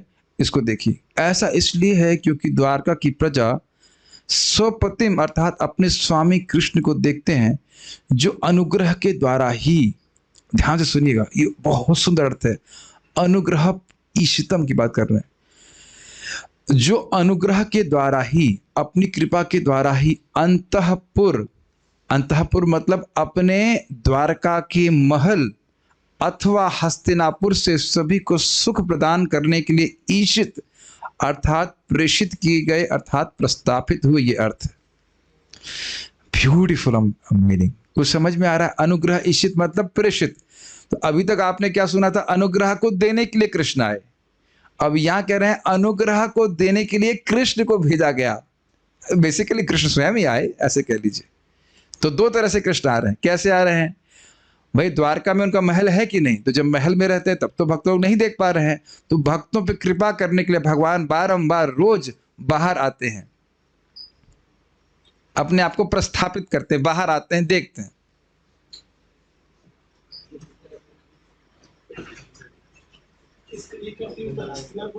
अरे पहले एक तो समझो, अंतःपुर वाला समझ लीजिए। अंतःपुर वाला समझ में आ रहा है, द्वारका में जो भगवान का महल है उससे भगवान बाहर आते हैं अपने भक्तों को दर्शन देने के लिए। और दूसरा, अभी आप देख ही रहे हैं, हस्तिनापुर की स्त्रियां सोच रहे हैं ना कि अब हम लोग यहां से जा रहे हैं अपने द्वारका वासियों पर अनुग्रह करने के लिए। ग्रहण किया। अभी भगवान कहां पे हैं? विजय प्रभु, अरे प्रणाम कर दिया। हाँ, विजय प्रभु, इस समय भगवान कहां पे हैं? हाँ, मथुरा में तो नहीं है। अभिरूप प्रभु, इस समय भगवान कहाँ है? आप शायद घर भी अपनी क्लास अभी ज्वाइन किया होगा, नहीं पता होगा। और कौन बता सकते हैं? ओके, प्रेम कृष्ण प्रभु, भगवान कहाँ है इस समय? हस्तिनापुर में, धीरे से बोलना है कहीं गलती ना हो जाए। तो भगवान हस्तिनापुर में है, और हस्तिनापुर से कहाँ जा रहे हैं? द्वारका जा रहे हैं। तो अब समझ में आया, अपने आप को हस्तिनापुर से द्वारका में स्थापित करने के लिए कृष्ण जा रहे हैं। किस लिए? द्वारका वासियों पर अनुग्रह करने के लिए। क्यों? क्योंकि वह उनकी विरह से आतुर है। भाई जैसे हस्तिनापुर के लोग विरह का अनुभव कर रहे हैं, ऐसे द्वारकावासी भी विरह का अनुभव कर रहे हैं। वह भी आप देखने वाले हैं 11वें अध्याय में। ये अनुग्रह ईशितम का अर्थ समझ में आया? अमेजिंग श्रीमद् भागवतम। जीवन में एक बार तो मैंने सुना था, महाराज जी बता रहे थे, महाराज श्री परम पूज्य राधा गोविंद महाराज जी, गांधी जी शरीर छोड़ने से पहले दुख अनुभव किए कि मैं संस्कृत नहीं जाना, नहीं तो मैं श्रीमद् भागवतम का अध्ययन जरूर करता। अपने जीवन के अंत में वह कुछ भागवत सुने थे, किसी से सुने थे, मैं नहीं जान रहा हूं, लेकिन सुने थे। वो कितना सुंदर है। अथवा अनुग्रहेशितम अर्थात जिनके अनुग्रह की प्राप्ति की इच्छा, यानी ईशित इच्छा से वे श्री कृष्ण का दर्शन करते थे। तो ये तो हम पढ़ चुके हैं, द्वारकावासी जाते और भगवान का दर्शन करते ताकि उनका अनुग्रह उनके ऊपर हो। उसके बाद वही बात कॉमन फिर से आ रही है, अनुग्रहोशितम ऐसा पाठ भेद भी देखा जाता है, अर्थात अपने अनुग्रह वितरण करने के लिए स्वानुग्रहार्थम जो द्वारका में वास करते थे उषितम, परंतु ऐसा अनुग्रह स्वर्ग में नहीं है, ये अर्थ है। अर्थात कृष्ण द्वारका में नित्य निवास कर रहे हैं, लेकिन स्वर्ग में इस प्रकार से नहीं। तो अब आप लोग के मन में एक विरोध आ जाएगा, वंशीधर जी उठाते हैं कि भाई वहां पे उपेंद्र तो रहते हैं, वामन देव के रूप में स्वर्ग में रहते हैं, लेकिन आप ये जानते हैं कि एक बात कि भगवान वामन देव वहां हमेशा नहीं रहते। ये पता है आपको बात? वामन देव हमेशा स्वर्ग में नहीं रहते, और यहाँ क्या बोल रहे हैं, नित्य नित्य रहते हैं कृष्ण द्वारका में। एक बात ही, और दूसरा बात यह है कि कृष्ण का जो माधुरी है वह अन्य विष्णु स्वरूपों में उतनी अधिक प्रस्तुत नहीं होती। ये तो हम अभी चर्चा कर चुके हैं। क्योंकि मन में एक डाउट आ सकता है कि स्वर्ग में भी तो वामन देव आते रहते हैं। महाराज समझा रहे थे कि हाँ, विग्रह के रूप में वह स्वर्ग में भगवान रहते ही हैं, लेकिन साक्षात रूप में भगवान कृष्ण द्वारका में रहते हैं। और वामन देव भी भगवान वहाँ पे हमेशा नहीं रहते। आप बृहद भागवत में पढ़ेंगे तो वहाँ वामन देव जी आते हैं और अपने बड़े भाई की तरह इंद्र की से आदान प्रदान करते हैं, फिर चले जाते हैं, फिर इंद्र दुखी हो जाते हैं, ऐसे कर। यहाँ पे श्री सुबोधनी भी आज मैं रखा हूँ, ये श्री वल्लभाचार्य जी की टीका है, और प्रभुपाद जी इनको स्वीकार करते हैं। प्रथम स्कंद प्रथम अध्याय के तात्पर्य में प्रभुपाद जी कहते हैं कि वल्लभाचार्य जी अन्य कई प्रामाणिक टीकाकार हैं, तो श्री वल्लभाचार्य भी हैं, और इन्होंने इतनी सुंदर टीका लिखी है, बड़े सरस, आपको बहुत अच्छा लगेगा। कुछ कुछ पॉइंट्स हम लेंगे, आप उसको सुनेंगे तो मैंने कुछ कुछ पॉइंट्स लिए हैं, सारे तो नहीं ले पाया, लेकिन जो है वो आपको बहुत सुख देगा। तो क्यों स्वर्ग से श्रेष्ठ है? तो देखिए, स्वर्ग में तो देवता रहते हैं, बहुत ईजी है, परंतु द्वारका में तो देवादिदेव कृष्ण रहते हैं। क्लियर समझ में आ गया? देवादिदेव अर्थात जो देवताओं के भी देव हैं, जो देवता भी जब कठिनाई आती है तो उनकी उपासना करते हैं। एक क्लियर हो गया? इन्हें बिल्कुल जैसे वैसा देखा है, हम लोग बचपन में कंपैरिजन चार्ट बनाते थे, इधर ये है इधर वो है, ऐसे करके उन्हें बैलेंस किया। स्वर्ग में अप्सराएं हैं, परंतु द्वारका में तो लक्ष्मी है। कितनी लक्ष्मी है? 16,108। अगर भगवान की रानियों की ही बात करें तो वो सब लक्ष्मी है कि नहीं? स्वर्ग से तो पतन होता है, परंतु द्वारका में तो जीव मुक्त हो जाता है। एकदम क्लियर हो रहा है कि नहीं? कैसे यश को, स्वर्ग के यश को तिरस्कृत कर रही। और अब कहीं नहीं, स्वर्ग में तो सुधर्मा, सधर्मा है कि सुधर्मा सभा है और पारिजात वृक्ष है। कहते नहीं, स्वर्ग की सभा सुधर्मा और पारिजात आदि भी द्वारका में भगवान श्री कृष्ण ले आए। मान लो कोई कहे कि भाई द्वारका में सुधर्मा हॉल नहीं है और पारिजात वृक्ष नहीं, तो भगवान वो भी उखाड़ करके ले आए और कोई कुछ कह भी नहीं पाया, है कि नहीं? सुधर्मा तो खैर लेके नहीं आया, सुधर्मा तो स्वयं विश्वकर्मा ने गिफ्ट किया था इसे, तो कोई कमी नहीं है द्वारका में किसी भी तरह से। अब बहुत ध्यान से सुनिए, कोई कहे कि भाई द्वारका तो पृथ्वी के एक स्थान पे है। सुन रहे हैं? द्वारका तो पृथ्वी के एक स्थान पे है, आप ये क्यों कह रहे हैं कि पूरी पृथ्वी का यश उससे बढ़ रहा है? आपने सुना ना, भुवा यशस्करी, तो पूरी पृथ्वी तो अच्छी नहीं है ना। द्वारका तो केवल एक स्थान पे है, तो पूरी पृथ्वी का यश कैसे बढ़ गया, ये बताइए। तो उसको समझा रहे हैं, जिस प्रकार चक्षु, आंखें देह में एक स्थान में स्थित होते हुए भी सभी को ऐहिक फल, ऐहिक मतलब इस जगत में जो भी वस्तु है फल प्रदान करने वाले होते हैं, ये ग्रहण कर रहे हैं। आंखें नहीं हो तो वस्तु नहीं ग्रहण कर पाएगा। हर प्रकार का फल आंख देने वाली होती है। कोई कठिनाई समझने में? जी। उसी और रहती कहाँ है आंख? केवल एक स्थान पे और बहुत छोटे स्थान पे। कितना सुंदर देखिए टीका किए हैं। उसी प्रकार द्वारका के संबंध से संपूर्ण पृथ्वी धन्य हो गई, क्योंकि जिस पृथ्वी पर द्वारका है उस इससे दूर से ही पृथ्वी को उत्कर्ष प्राप्त हो रहा है। ये समझ में आ रहा है? एक स्थान में द्वारका है लेकिन पूरी पृथ्वी को उत्कर्ष प्राप्त हो रहा है। जिस प्रकार से एक आंख थोड़े से स्थान में रहती शरीर में, लेकिन पूरे शरीर को लाभान्वित करती है। Brilliant is it not? अच्छा, अब वह पश्यंती की व्याख्या करते ही बड़ा रुचिकर लगेगा आपको। यहां समाधि में स्थित हृदय की अपेक्षा भी नहीं। पढ़ूंगा फिर समझाऊंगा उसको। इसको कहने के लिए कहते हैं पश्यंती। कोई कोई व्यक्ति समाधि में भगवान को कभी कभी देख पाता है, क्योंकि सर्वदा सभी के लिए समाधि की स्थिति अति कठिन है, क्योंकि मन वायु से भी अधिक चंचल है और इसको एकाग्र करने में बहुत अधिक प्रयास होता है। परंतु द्वारका में तो भगवत अनुग्रह से भगवान की स्थिति नित्य रहती है। समझ में आया? यहाँ पे पश्यंती शब्द बहुवचन में है, तो कह रहे हैं कि देखिए भगवान का दर्शन समाधि में ही होता है। ध्यानावस्थित तद गते न मनसा पश्यन्ति यम योगिनः। तो योगी जन जो हैं वो ध्यान में अवस्थित होकर के भगवान का दर्शन करते हैं। तो ध्यान में अवस्थित होने के लिए मन का निर्मल होने की अपेक्षा है कि नहीं? मन सब पवित्र होना चाहिए, मन एकाग्र होना चाहिए। और आप तो जानते हैं कि मन को एकाग्र करना कितना आसान है ना? जैसे ही आप जप करते हैं तुरंत मन भगवान में लगने लगता है कि नहीं? अगर मान लीजिए 2 महीने में नहीं लगा तो 1 साल के अंदर तो होने ही लगता है कि नहीं? कोई दिक्कत नहीं होती ना। 15 साल के बाद भी नहीं होता है, और सकता 40 साल के बाद भी ना हो, बड़ा कठिन होता है। खैर डिस्करेज नहीं करना चाह रहे, लेकिन कठिन होता है। तो समझ रहे हैं इस बात को कि जो भगवान किसी किसी व्यक्ति को समाधि में स्थित होकर कभी कभी दिखते हैं, उनको, उन भगवान को नित्य ही द्वारकावासी देखते हैं। तो कुछ विशेषता लगी ना द्वारका की? पान वाला भी देखता है। ये चक्रवर्ती बात बोलते हैं, पान वाला भी देखता है कृष्ण को। ये सौभाग्य हम लोगों को भी प्राप्त है। प्रभुपाद जी से पूछा गया, जब हम कृष्ण बलराम के सामने हो तो हमें क्या ध्यान करना चाहिए? मैंने कहा ध्यान क्या करते हो, देखो उनको। ध्यान क्या करना? अब बहुत बार आपने देखा है मंगल आरती में आंख बंद कर लेते लोग। अरे भाई आंख क्यों बंद कर रहे हो? ये तो आंख खोलने का समय है। कृष्ण बलराम जी सामने हैं, देखिए। इससे पहले हम आगे जाएं, एक बात ध्यान रखिएगा कि आप कल की मंगल आरती के दर्शन में और रोज के दर्शन में लाभ करेगा। भगवान के अंगों को एक एक करके देखा जाता है। Make sense? Attention to details is symptom of love. भगवान के वगैरह को पूर्ण रूप से नहीं देखते हैं। आंखों को देखना चाहिए, या उनकी भौहों को देखना चाहिए, उनकी नासिका को देखना चाहिए, ऐसे चरण को देखना चाहिए। अब यहाँ मंदिर में तो चरण दिखते ही नहीं, क्योंकि सब लंबे लंबे लोग आगे खड़े हो जाते हैं, और बेरजा नदी के हम लोग इधर हैं, तो इसलिए कठिन है हमारे लिए देखना। लेकिन जो भी भगवान का अंग दिखे वो देखना चाहिए, इससे प्रेम बढ़ता है भगवान के प्रति। कुछ समझ में आ रहा है? भागवत में बोला गया है। ऋषभ अब तीसरे स्कंद जब पढ़ेंगे तो कैसे देखेंगे भगवान को? एक एक अंग देखना भगवान का।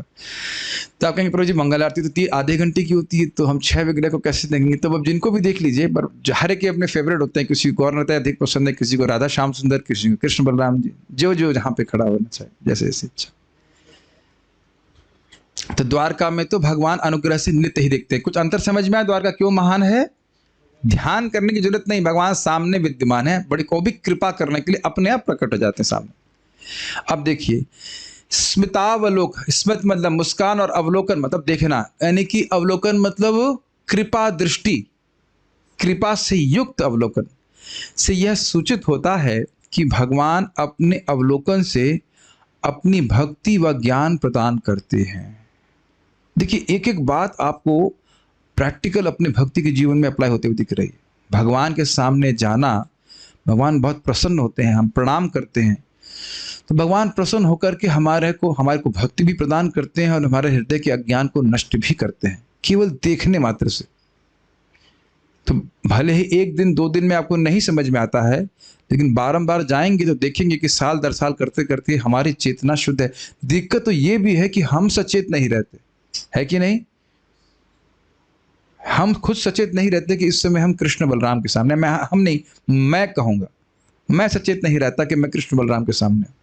नथिंग टू बी डिस्करेज, करते करते करते करते। लेकिन हाँ, इसमें एक लाभ होगा कि अगर हम श्रवण करते हैं तो वो सचेतन अवस्था जल्दी प्राप्त हो जाती है। देखिए वस्तुतः बात ये है कि भगवान के सामने जब कीर्तन आदि हो रहा हो, बड़े निष्ठा से कीर्तन करना चाहिए, उसमें और कोई बात नहीं करनी चाहिए। मैं आपको नहीं, मैं अपने आप को बोल रहा हूँ। कभी कभी हम ऐसा करने लगते हैं, हमें नहीं करना चाहिए। जो बात है, कुछ बात है, उसको बाहर जाके कीजिए। जो भक्ति का अंग कर रहे हैं, स्पेशली जैसे भगवान का दर्शन करना है, तो उस टाइम दर्शन करना चाहिए। Does it make sense? जितना इस प्रकार से अपनी हम एनर्जी को लगाएंगे कि हम क्या करने के लिए गए हैं, तो उतनी मात्रा में आपको भक्ति का लाभ भी प्राप्त होगा। क्या मैं समझा पा रहा हूं मैं क्या कह रहा हूं? हम तुलसी आरती कर रहे होते हैं तो क्या लिटरली भीख मांग रहे हैं ना? सेवाधिकार भीख कैसे मांगी जाती है? अरे तुमने क्या किया? और तुलसी जी की आरती चल रही, क्या आपसे कोई ऐसी भीख मांगेगा? आप देने वाले हैं? वो ठीक है, तुलसी देवी कृपालु हैं, लेकिन अपराध तो नहीं करना। अपराध नहीं, इसे प्रमाद कहते हैं। Does it make sense? ये मैं स्वयं गलती करता हूँ, तो इसलिए मैं अपने को बोल रहा हूँ, उस टाइम बात नहीं करनी चाहिए। इस पे कदम कानन महाराज बोल रहे थे, ऐसा नहीं है कि हम जब ध्यान पूर्वक नहीं करते, हम कुछ भी ध्यान पूर्वक नहीं करते, खाना भी ध्यान से नहीं खाते, मंगल आरती में भी ऐसे पूरे टाइम है कि नहीं अचेतन अवस्था में चले रहते। खैर, हम इस बात पे बोल रहे थे कि भगवान भक्ति और ज्ञान प्रदान करने वाले हैं और सभी इंद्रियों में आह्लाद प्रदान करते हैं। कैसे? स्मितावलोकन से, मुस्कुरा करके प्रेमपूर्ण दृष्टि से देख रहे हैं तो भक्तों के हृदय में आनंद होता है। कभी कभी भक्त लोग भी यहाँ भी अनुभव करते होंगे, हमारी थोड़ी बहुत भक्ति जितनी भी है कि मंगल आरती में बहुत आनंद होता है, करना मित्रों तो रोज ही आनंद में रहते हैं, good is a good devotee. But जो हम जैसे लोग अपराधी लोग भी कभी कभी अनुभव करते हैं कि हाँ अच्छा लगता है ऐसे। स्वपति शब्द से सूचित होता है, बहुत ध्यानपूर्वक सुनिए, स्वपति, अरे भाई इतनी कृपा कृष्ण क्यों कर रहे हैं? स्वपति, अरे उनके ही स्वामी हैं। कोई डाउट करे कि कृष्ण कृपा करते हैं कि नहीं करते हैं, तो कह रहे स्वपति शब्द से सूचित होता है कि इसमें शंका दोष का भाव है। शंका नहीं करना चाहिए, कृष्ण तो उनके अपने, उन द्वारका वासियों के अपने स्वामी हैं, तो प्रेम पूर्वक देखते ही हैं, इसमें शंका मत कीजिए। वो खुद के, उनके स्वयं के पति हैं भाई। देख रहे कितना दूर दूर आचार्यगण सोच रहे हैं। और प्रजा से सूचित होता है कि भगवान उनका पालन करने वाले हैं। देखिए, ये आप लोग समझिए इस बात को। हम लोग देखिए, मतलब जो लोग जिनके बच्चे हैं वो समझ सकते हैं, हम भी नहीं समझ सकते, लेकिन जिनके बच्चे होते हैं वो जितनी बार बच्चों को देखते हैं तो क्या सोचते हैं? मैं छोटे बच्चों की बात कर रहा हूं कि ये हमारे द्वारा पालित हैं। गलत तो नहीं बोल रहे हैं। कभी कभी बच्चा बड़ा भी हो जाता है, और कभी क्या हमेशा ही बच्चे बड़े होते हैं, उसके बाद भी माता पिता को लगता है कि नहीं ये खाना भी ठीक से आता नहीं है, ये कैसे रहेगा, इत्यादि इत्यादि। लेकिन विशेषकर छोटे बच्चे, और इसी से मुझे स्मरण आ रहा है कि श्रीमन चैतन्य महाप्रभु, हरिदास ठाकुर और सनातन गोस्वामी जी कहते हैं कि तुमको मैं अपने छोटे बच्चे की तरह देखता हूँ। मुझे कोई कुछ कह दे कोई दिक्कत नहीं है, लेकिन आप लोगों को कष्ट हो हम सहन नहीं कर सकते। ऐसे करके चैतन्य चरितामृत पढ़ेंगे, प्रजाकार समझ में आ रहा है कि ये तो मेरे पालित हैं, मतलब अपना संबंध भगवान वहां पे देख रहे हैं। और पति पद से, यानी पति पद से, पति शब्द से यह सूचित होता है कि भगवान ही द्वारका वासियों की एकमात्र गति है। गति मतलब शरण, पति मतलब स्वामी। तो उम्मीद है कि आपको ये टीका अच्छी लगी होगी, हमको बहुत अच्छा लगा, तो मुझसे रहा नहीं गया इसको रखे बिना। तात्पर्य, स्वर्ग में इंद्र, चंद्र, वरुण तथा वायु जैसे देवता निवास करते हैं, और पुण्यात्मा वहां तभी पहुंचते हैं जब पृथ्वी पर वे अनेक पुण्य कर्म करते हैं, अर्थात बहुत प्रयास करते हैं। आधुनिक विज्ञानी स्वीकार करते हैं कि उच्च लोकों में काल की व्यवस्था पृथ्वी से भिन्न है, थ्योरी ऑफ रिलेटिविटी, और उसकी व्याख्या नहीं कर रहे। इस प्रकार प्रामाणिक शास्त्रों से यह पता चलता है कि वहां पर आयु हमारी गणना के अनुसार 10,000 वर्ष है। इसकी व्याख्या मैंने करी थी कि क्यों यह स्वर्ग को श्रेष्ठ कहते हैं, आयु की दृष्टि से बहुत अधिक है। पृथ्वी के 6 मास स्वर्ग के 1 दिन के बराबर होते हैं। इसी प्रकार भोग की सुविधाएं भी अधिक हैं और वहां के निवासियों की सुंदरता अतिशय है। क्या इन तीनों पॉइंट को समझाया जा चुका है आप लोगों को? सुंदरता, आयु और भोग इत्यादि सब उनको प्रचुर मात्रा में हमसे कहीं अधिक उपलब्ध हैं। पृथ्वी के सामान्य लोग स्वर्ग पहुंचने के अत्यंत इच्छुक रहते हैं। यह प्रभुपाद जी मतलब उस समय की बात बोल रहे हैं जब लोग शास्त्र सुनते थे। अब इस समय मैक्सिमम लोग अमेरिका या ऑस्ट्रेलिया पहुंचना चाहते हैं स्वर्ग में। इससे पहले हम आगे जाएं, क्या आप लोग जब कृष्ण भावना में नहीं आए थे, स्वर्ग के बारे में सुने जरूर होंगे, लेकिन कभी कोई व्यक्ति दिखा आपको स्वर्ग प्राप्ति के प्रयास करता हुआ? माय डियर अद्भुत कृष्णा एंड राम अवतार प्रभु, कभी आपने कुछ प्लानिंग करी है स्वर्ग जाने के लिए? लगता है मेरी आवाज सुनी नहीं रहा है। मैं अन्य भक्त मोहित प्रभु, ये आश्चर्य लग रहा है आपको? भगवान के धाम जाने का कोई प्रयास कर रहा हो तो भूल जाइए, स्वर्ग जाने का भी प्रयास करता हुआ कोई एक व्यक्ति मिला हो, आप बताइए, हाथ खड़ा कीजिए। यज्ञ आदि करते हैं, आपने देखा घर में करते हुए, उनसे पूछो क्यों करते हैं? हाँ, करना चाहिए। कलयुग में भी आपको स्वर्ग प्राप्ति करने के लिए प्रयास करने वाला व्यक्ति भी नहीं मिलेगा। आपको है नेपाल में से कोई? हाँ, नरक की प्राप्ति करने के लिए तो खूब प्रयास कर रहा है, वो तो मना करेंगे तो भी करेंगे है कि नहीं? मना किया जाए कि भाई मत करो तो फिर भी करेंगे। पैसा खर्च कर करके नरक जाने के प्रयास ही हो रहा है।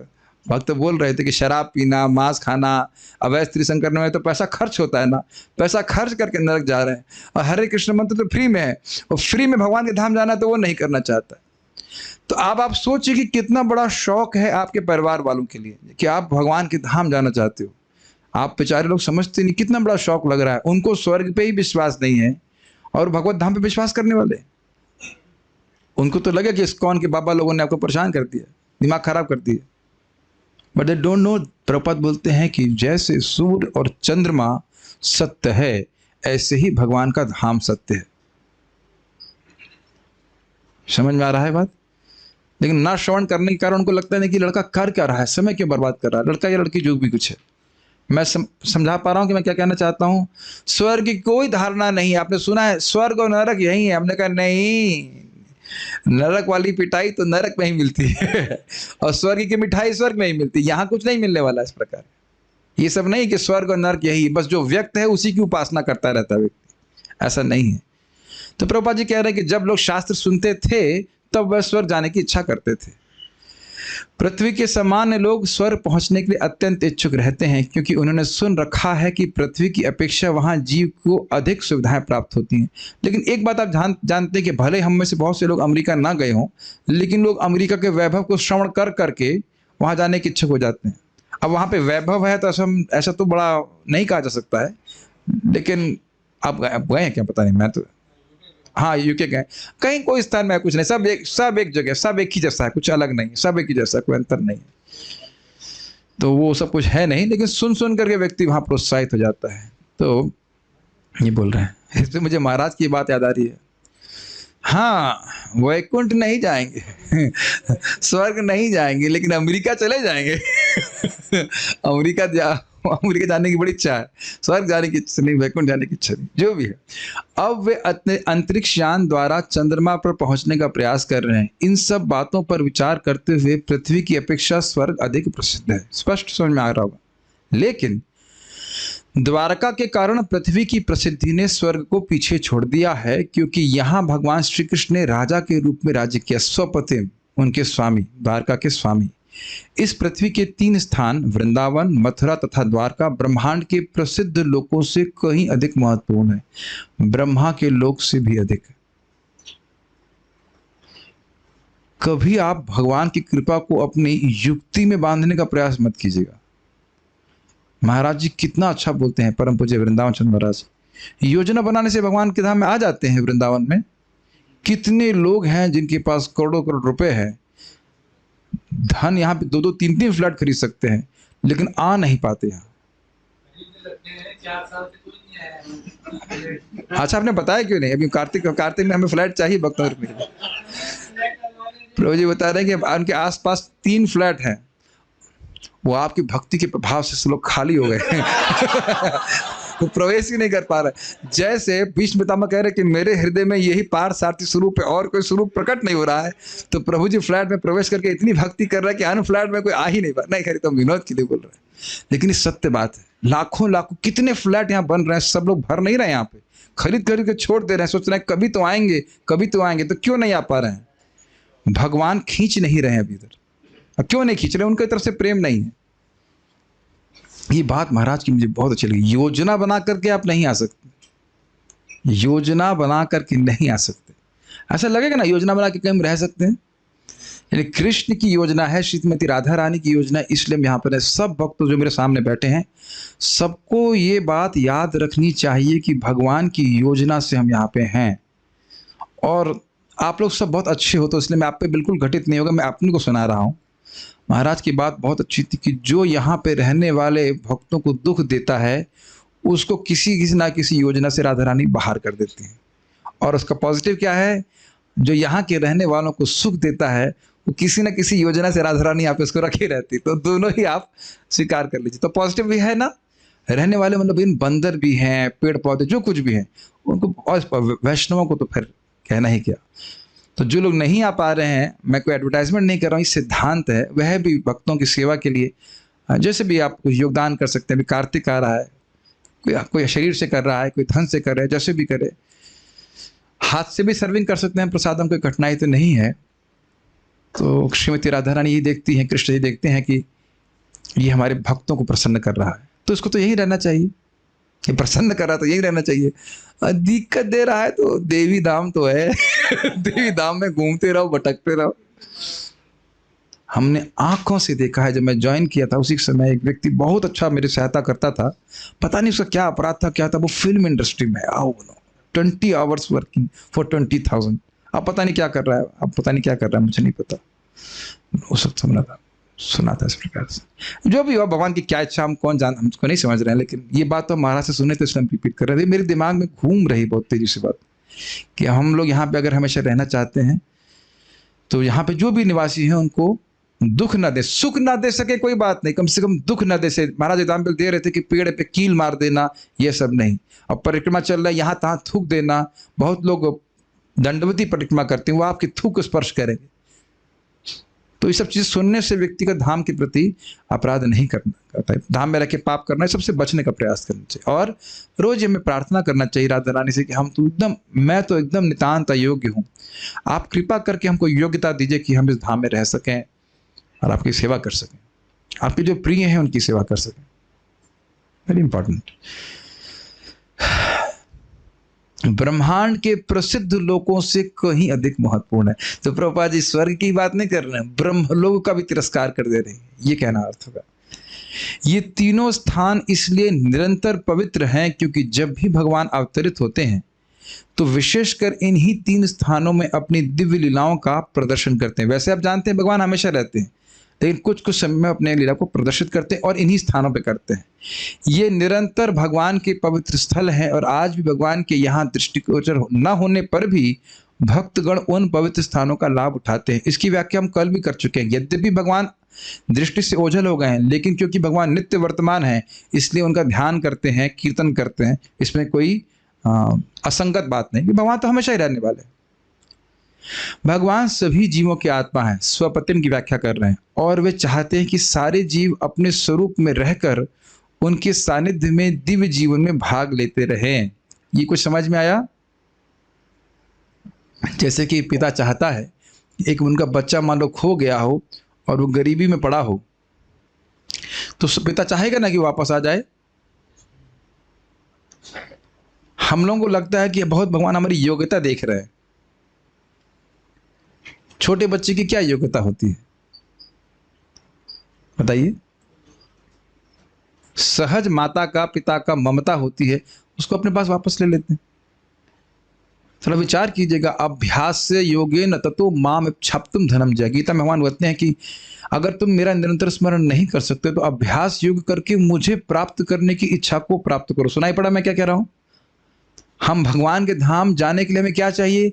इच्छा। हम इधर, हमारी खुद की इधर रहने की इच्छा है इसलिए यहाँ पे हैं। मैं मतलब धाम की बात नहीं कर रहा हूँ, भौतिक जगत की बात कर रहा हूँ। श्रील प्रभुपाद जी के लेक्चर में कहते हैं हम यहाँ क्या कष्ट दे रहे हैं बताइए? जो मंदिर में भक्त लोग रह रहे, शुभम श्री हरि प्रभु, क्या कष्ट दिया हमने आपको? कोई कष्ट नहीं दिया। भगवान न करे आपको फिर जाए वापस, दिवाली में भी नहीं। तो फिर भी लोग घर भाग रहे हैं। और जब बताइए घर वालों ने सुख क्या दे दिया? यहाँ तो भगवान के बारे में ही बोल रहा हूँ।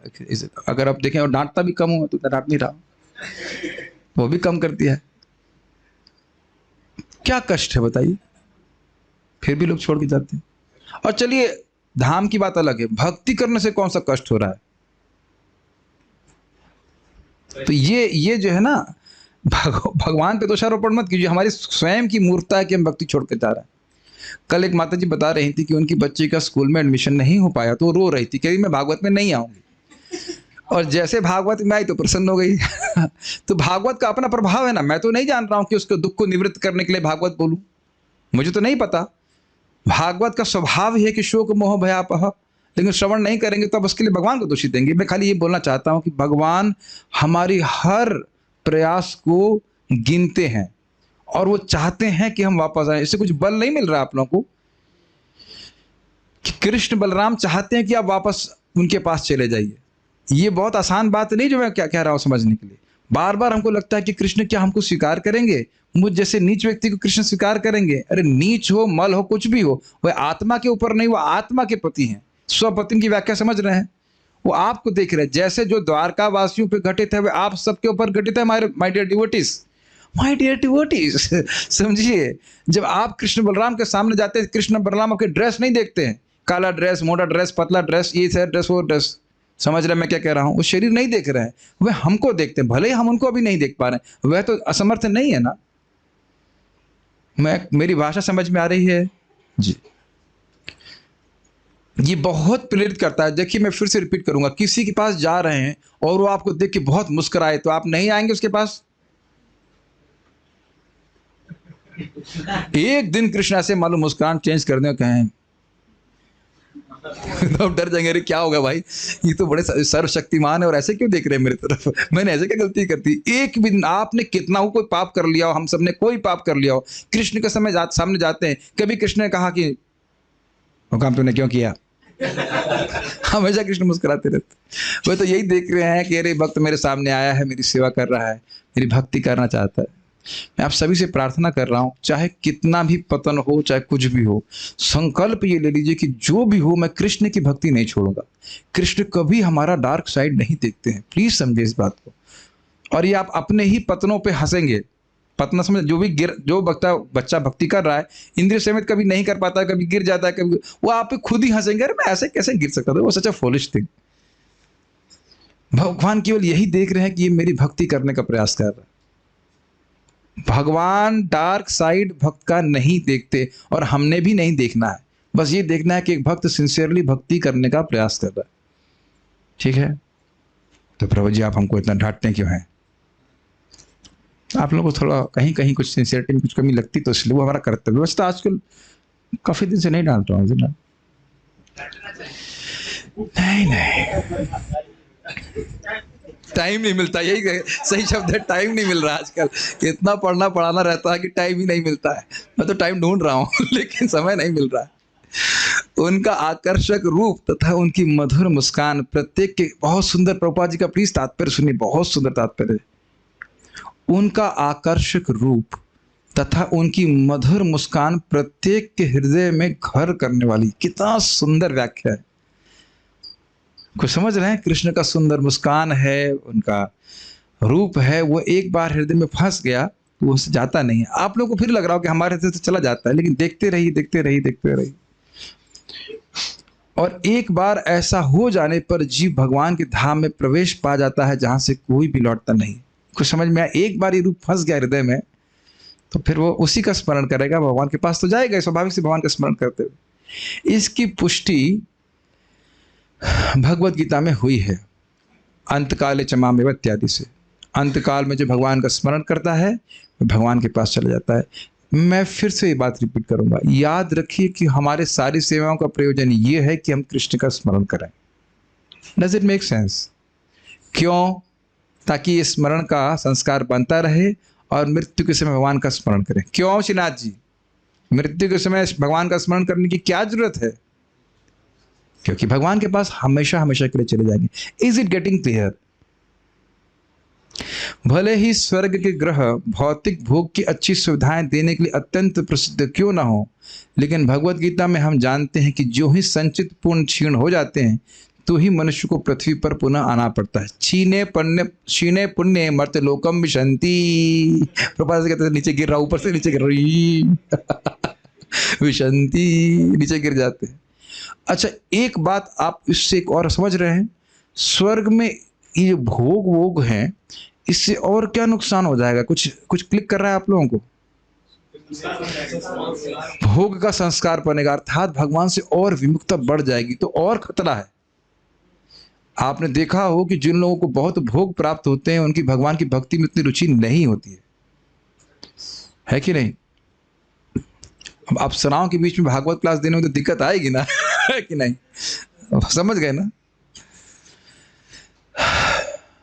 ये आप लोग नल कुबेर की कहानी से जानते हैं ना, धन बहुत अधिक होने से मद चढ़ जाता है दिमाग में। द्वारका स्वर्गलोक से इसलिए अधिक महत्वपूर्ण है क्योंकि जिस किसी को भी भगवान की स्मित चितवन, स्मित मतलब भगवान मुस्कुरा रहे हैं और चितवन मतलब कृपा पूर्ण दृष्टि, तो स्मित चितवन की प्राप्ति हुई, उसे क्या लिखा है इसमें? उसे इस सड़ी गली सड़ी गली, जैसे हमारे कारणा मत लोग कहते हैं ये क्या सड़ेगा टमाटर लेके हटा उसके पास, आप समझ में आ गया? All examples from devotee kitchen. उसे इस सड़ी गली पृथ्वी पर फिर से नहीं आना पड़ता, जिसे भगवान ने भी दुख का स्थान बताया है।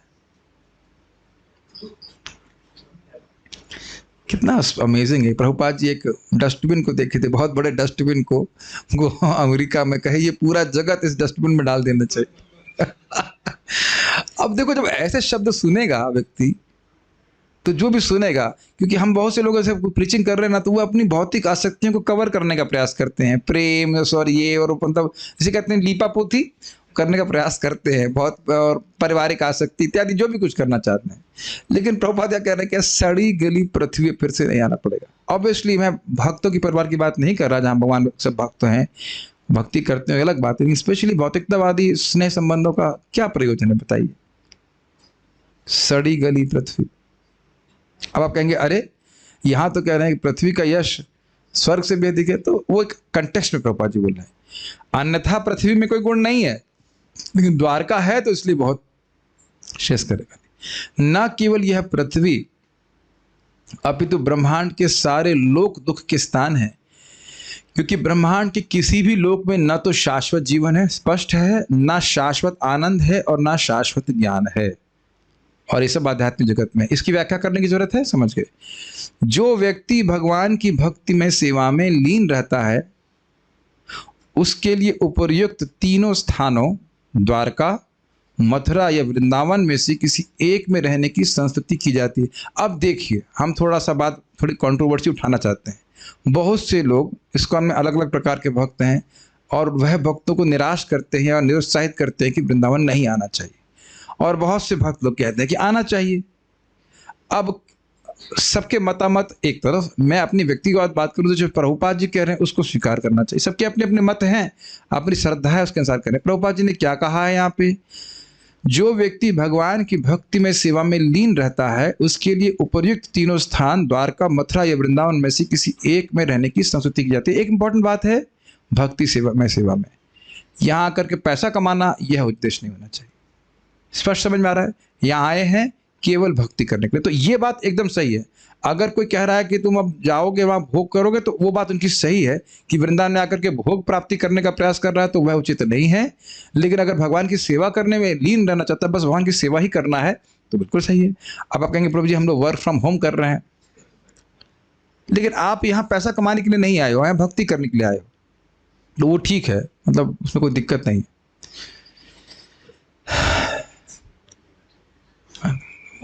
हर everything has to be understood in proper context.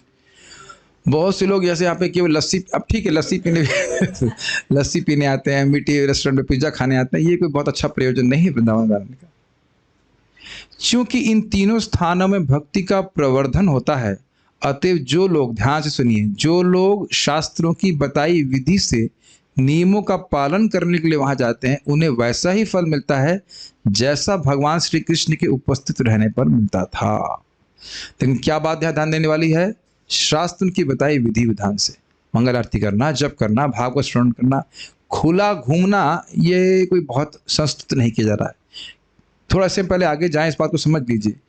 देखिए, अनुगत स्वीकार करने का बहुत बड़ा लाभ है। अगर व्यक्ति मनमाने तरीके से भक्ति करेगा, तो आप क्या कर रहे हैं, खटखट, ओह अच्छा ठीक है, भक्तों की सेवा करना, एक साइलेंट वाला माउस दीजिएगा ना, see when we speak it just disturbs. क्या बात कर रहा था, अनुगत में रह करके। देखिए, बहुत लोग सोचते हैं कि हम बस केवल जप करेंगे और ये करेंगे वो करेंगे, वो हो सकता है भाई वो कर लें, अलग बात है, लेकिन चलिए वो भी ठीक है अगर कोई कर रहा है इस तरह से। लेकिन एकदम खुला घूमने में कठिनाई यह है कि वो अपराध कर सकते हैं, और फिर अपराध करेंगे तो कोई उनको बताने वाला भी नहीं होगा कि आप अपराध कर रहे हो। ये बहुत बड़ी बात है। Does it make sense? अनुगत मतलब किसी के संरक्षण में रखे भक्ति करेंगे तो वो डांट भी सकते हैं कि भाई आप ऐसा कर रहे हो, ये ठीक नहीं है। लेकिन अगर पूरा खुला घूमता है व्यक्ति, तो फिर किसी से मिल रहा है, क्या कर रहा है, कोई इसकी वो लिमिटेशन नहीं है। तो इसलिए अनुगत में रहकर व्यक्ति भक्ति करे, प्रभुपाद जी ने सिस्टम बनाया, उस तरह से हम भक्ति करें तो स्वाभाविक रूप से आपको वही फल मिलेगा जो भगवान श्री कृष्ण के उपस्थित रहने पर मिलता था। ठीक है, इसीलिए भक्त लोग, अब मैं समझता हूँ क्यों भक्त लोग मना करते हैं वृंदावन में आने के लिए, क्योंकि प्राय लोग सोचते हैं कि बस अब वृंदावन आ गए, अब तो हम तो मुक्त पुरुष हैं, अब तो हमें किसी की सुनने की जरूरत नहीं है, सीधे राग मार्ग में जाएंगे। नेक्स्ट गोपी का मैं ही बनने वाली हूं या बनने वाला हूं, जो भी, ये सब नहीं करना चाहिए शास्त्र के नियम से। उनका धाम तथा स्वयं वे अभिन्न हैं और आज भी कोई शुद्ध भक्त किसी अन्य अनुभवी भक्त के निर्देशन में सारे फल प्राप्त कर सकता है। अपने मन से तो मैं नहीं बोल रहा था। शुद्ध भक्त वो तो भगवत प्रेम प्राप्त कर चुका है। शुद्ध भक्त मतलब जो शुद्ध भक्ति चाहता है वो शुद्ध भक्त किसी अन्य अनुभवी भक्त के निर्देशन में सारे फल प्राप्त कर सकता है। ठीक है, तो उम्मीद है कि आपको बात समझ में आई होगी। हम देखिए, मैं ये नहीं कह रहा हूं कि तुरंत सब लोग वृंदावन आ जाए, ऐसा संभव भी नहीं। बहुतों के परिवार हैं, घर है, लेकिन कुछ तो प्लानिंग होनी चाहिए ना कि हम एटलीस्ट कुछ समय साल में कभी 2 दिन, 10 दिन, 5 दिन बिताएं और कार्तिक में आके रह सकें, या जब भी अन्य समय में, या फिर जीवन के कम से कम 50 साल के बाद। एक प्रभु जी 54 साल के हो गए, पूछ रहे थे कि वृद्ध कब होता है। हमने कहा हो गए आप। ठीक है, याद आ रहा भी, कल परसों पूछा गया था। ओके, यहाँ के लोगों को दुख देने का मतलब क्या है? हम उनको सुख देने के लिए क्या कर सकते हैं? जैसे बताया गया था कि पेड़ों को नुकसान नहीं देना करना चाहिए, यथासंभव चींटी इत्यादि को भी नहीं मारना चाहिए। अब कुछ तो मर ही जाएंगे, अब चलने से हम नहीं रोक सकते। जितना हो सके हिंसा नहीं करनी चाहिए, और वैष्णवों को जो वहाँ पे रह रहे हैं, भक्त लोग रह रहे हैं, उनको भी कष्ट नहीं देना चाहिए। कष्ट देने की बात क्यों सोच रहे हो? सुख देने के बारे में क्यों नहीं सोचते कि सुख देना चाहिए? अरे और कुछ ना करने, कम से कम वाणी से तो दुख ना दें। महाराज जी कितनी बार बोल रहे हैं इस बात को, लोग कितने दुखी हैं पहले ही, और वाणी से बोलने में क्या, किसी को वाणी से प्रेम से बोलने में क्या कठिनाई है? लेकिन व्यक्ति वह भी नहीं बोलना चाहता है कि नहीं? और कोई प्रश्न नहीं? केशव से कपड़ा बोल रहे 55। ठीक है, ठीक है, तो हम लोग यहाँ रुक रहे हैं। अब हम कुछ प्रश्न लेंगे। श्लोक के अनुसार व्याख्या कीजिए, पृथ्वी लोक का यश किसके कारण बढ़ रहा है और क्यों? ईश्वर यशस तिरस्करी कुशस्थली यत प्रजा स्व, अरे इतना ज्यादा बोल दिया, पूरा श्लोक ही रख दिया। स्वपतिम नित्यम पश्यन्ति स्म। चलिए ठीक है, उसके कुछ कुछ भाग को हम उम्मीद करते हैं कि भक्तों बता पाएंगे। पृथ्वी लोक का यश, ये क्या हो रहा है? ये डबल कैसे हो गया? क्रोम से आ रहा है, दोबारा आ गया बात। श्लोक के अनुसार व्याख्या कीजिए कि पृथ्वी लोक का यश किसके कारण बढ़ रहा है और क्यों? तो एक एक शब्द को देखिएगा। Let's see what zoom devotees want to answer. कोई नहीं होता। Okay, we'll give chance to Sarvesh Prabhu because they get chance only on Saturday and Sunday. Please go ahead, Prabhu. Yes. Krishna Prabhu ji, आपकी आवाज थोड़ी कम आ रही, माइक को पास कृष्ण। कर। हाँ बोलिए।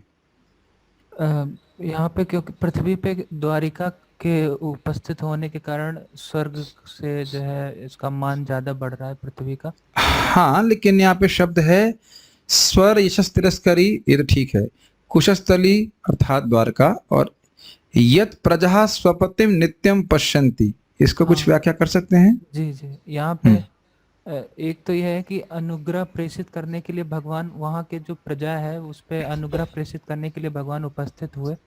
अनुग्रह देने के लिए, भेजने के लिए भगवान वहां पे द्वारका में नित्य रहते हैं, इसलिए श्रेष्ठ है। और दूसरा कारण यह है कि अपनी जो मृदु मुस्कान धारण किए हुए स्वरूप है भगवान का, वो प्रजा जो है वो निरंतर देखती रहती है वहाँ। हाँ, यानी मृदु मुस्कान भगवान की स्मितावलोकन, और भगवान उसका दर्शन, भगवान का दर्शन इस प्रकार से करती रहती है। ठीक है, दूसरा प्रश्न। श्लोक के अनुसार भगवान के 2 गुणों का वर्णन कीजिए। वे भगवान कैसे हैं जिन्हें द्वारकापुर के निवासी निरंतर देखते हैं? वैसे बहुत इजी है, लेकिन फिर भी इजी मतलब कृष्ण का स्मरण करना है। यद अनुग्रहेशितम स्मितावलोकम, बोलिए कौन बोलेंगे? मैं संडे पार्टिसिपेंट्स को अलाउ कर रहा हूँ। रोहिणी माता ji, would you like to answer? स्मितावलोकम, बोले बेचारे संडे को छुट्टी मिलती है इन लोगों को, तो will allow them to speak. Yes please, बोलिए। यद अनुग्रहेशितम का अर्थ है कि भगवान कृष्ण अनुग्रह मतलब अपनी कृपा, इष्टतम मतलब कि देने के लिए वहाँ हाँ, द्वारका अनुग्रह में चित्तम सुनाई पड़ा सबको। अनुग्रह देने के लिए क्या करते हैं? स्मितावलोकन, स्मितावलोकम, स्मित मतलब मुस्कान और अवलोकन मतलब देखना, तो वो मुस्कान अवलोकन करे मतलब देखना, लेकिन किस प्रकार से देखना? मुस्कुराते हुए कृपा दृष्टि से देखना। हाँ, कृपा दृष्टि से मुस्कुराते हुए भगवान को देखते हैं, ऐसे भगवान को देखते हैं। ठीक है, गुड। नेक्स्ट, श्रीधरी के अनुसार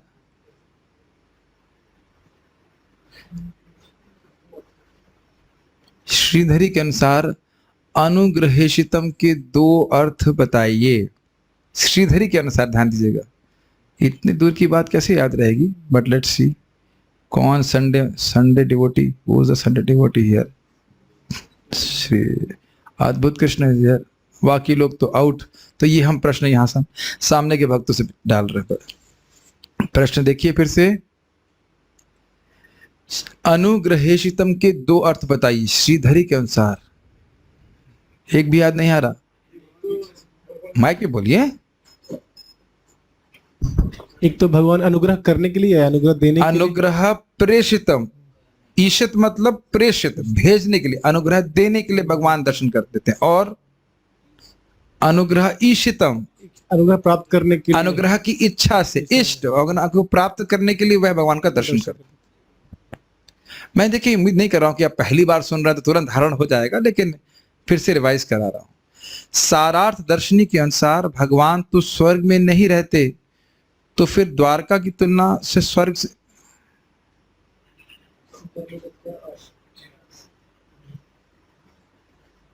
समझ में आया, ठीक है। भगवान तो स्वर्ग में नहीं रहते, बहुत सुंदर प्रश्न रखा गया है। भगवान तो स्वर्ग में नहीं रहते हैं, तो द्वारका की तुलना स्वर्ग से करने का क्या आशय है? ये देखते हैं कि कौन उत्तर दे पाता है। हाँ, अब समझ गए बाकी लोग।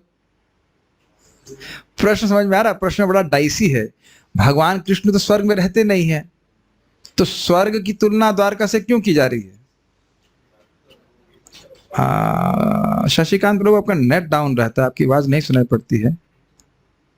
बीजन प्रभु, आप एक बहुत बड़ी गलती कर रहे हैं कि कथा भी सुन रहे हैं और जप भी कर रहे हैं और वीडियो भी ऑन कर रहे हैं। अगर आपसे मैं पूछ लूं कि आप इसका उत्तर बताइए तो नहीं कर पाएंगे। देख रहे हैं गलती, दो मुख है आपके पास कि एक मुख से सुन लेंगे, एक मुख से जप कर लेंगे। शिव जी हो गए आप, और फिर वीडियो भी ऑन करते हैं। यही गलती करते हैं लोग। कथा भी चल रही है, जप भी चल रहा है, और दोनों चीज में मन नहीं लग रहा है, और फिर दोनों जगह से प्रगति नहीं हो रही। चलिए, मैं सोच रहा था कि नहीं, मेरा संकल्प तोड़ देते हैं लोग, डांट खाने वाला काम जरूर करते हैं। कोई बात नहीं, मैं नहीं डांटूंगा तो कौन डांटेगा? तो मैं डांटा अवलोकन करता रहता हूँ, डांट के लिए देखता रहता हूँ। भाई एक काम कर रहे हैं, इसको अच्छे से करिए, दो तीन जगह काम मत फंसाइए। जब कर रहे जब करिए, कथा सुने तो कथा कोई एंटरटेनमेंट नहीं एकमात्र। चलिए ठीक है। रेवती माता ji is giving the answer by okay. Radha Verma माता ji, finally she wants to speak, let's see, बोलिए। हरे कृष्णा प्रभु जी, आवाज आ रही है?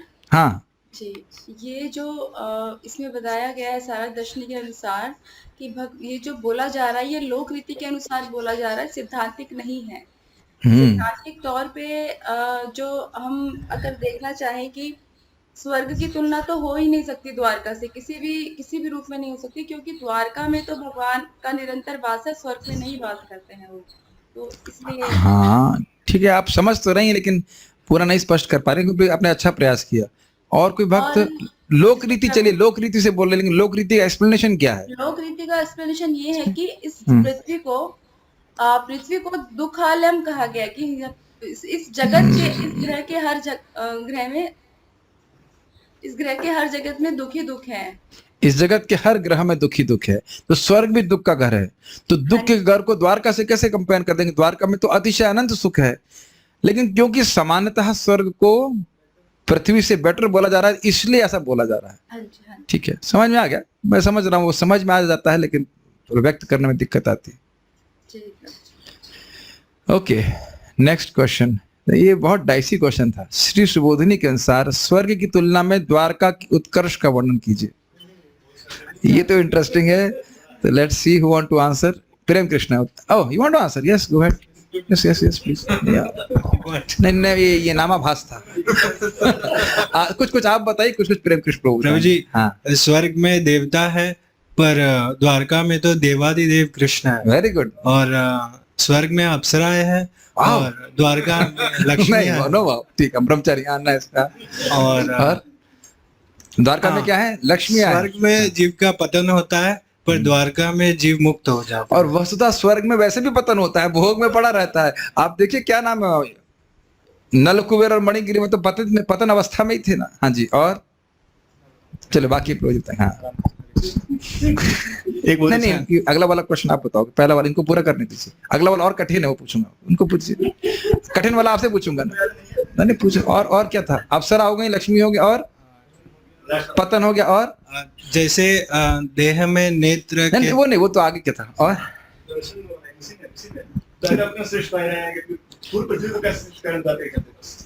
नहीं, स्वर्ग और द्वारका की बात कर रहे थे ना।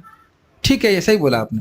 अब अगला वाला देखिए, इनको दीजिए प्रेम कृष्ण प्रभु। श्री सुबोधिनी के अनुसार पश्यंती से क्या सूचित होता है? समाधि में भगवत दर्शन या द्वारका में नित्य दर्शन? बताइए। मतलब ध्यानावस्था में लोग मतलब बहुत साल तपस्या करते हैं, फिर भी भगवान को कभी कभी देखते हैं। बहुत साल तपस्या करते हैं, थोड़ा सा जोर से धीरे से बोलिए। बहुत साल तपस्या करते हैं, समाधि में स्थित रहते हैं, फिर क्या होता है? फिर भी भगवान को कभी कभी देखते हैं। फिर भी भगवान को कभी कभी देखते हैं। और यहाँ है शब्द पश्यंती और नित्यम पश्यंती। हाँ, और द्वारका में भगवान को बहुत सारे मतलब सारे लोग देखते हैं, और जैसे कि पान वाला भी देखता है। पान वाला भी देखता है। आप पान वाला भी बन गए द्वारका के, तो जीवन सफल हो गया। ठीक है, गुड। श्री सुबोधिनी के अनुसार, ये हम जूम के डिवोटीज पे आ रहा है प्रश्न, ध्यान से सुनिए। स्मितावलोकम से क्या सूचित होता है? स्मितावलोकम से क्या सूचित होता है? ओके, यस, कौन उत्तर देना चाहते हैं? ईशा माता जी, आप लोग मेरठ से, कुछ लोग मेरठ में भगवान बोलते हैं, बोलने का अधिकार नहीं दिए क्या? गायब हो गई तो ठीक है। ईशा माता जी कुछ बोलना चाहती हैं आप? कई दिन से बोले, उनके लिए अलग से फ्रेम बनाऊं। हाँ बोलिए। स्मितावलोकम नहीं समझ रही हैं? बोलिए। हाँ सुनाई पड़ रहा है, बोलिए। नहीं जान रहे हैं, कोई बात नहीं। हाँ। Okay, no problem. Disconnection. Where is अमोकद्रिक?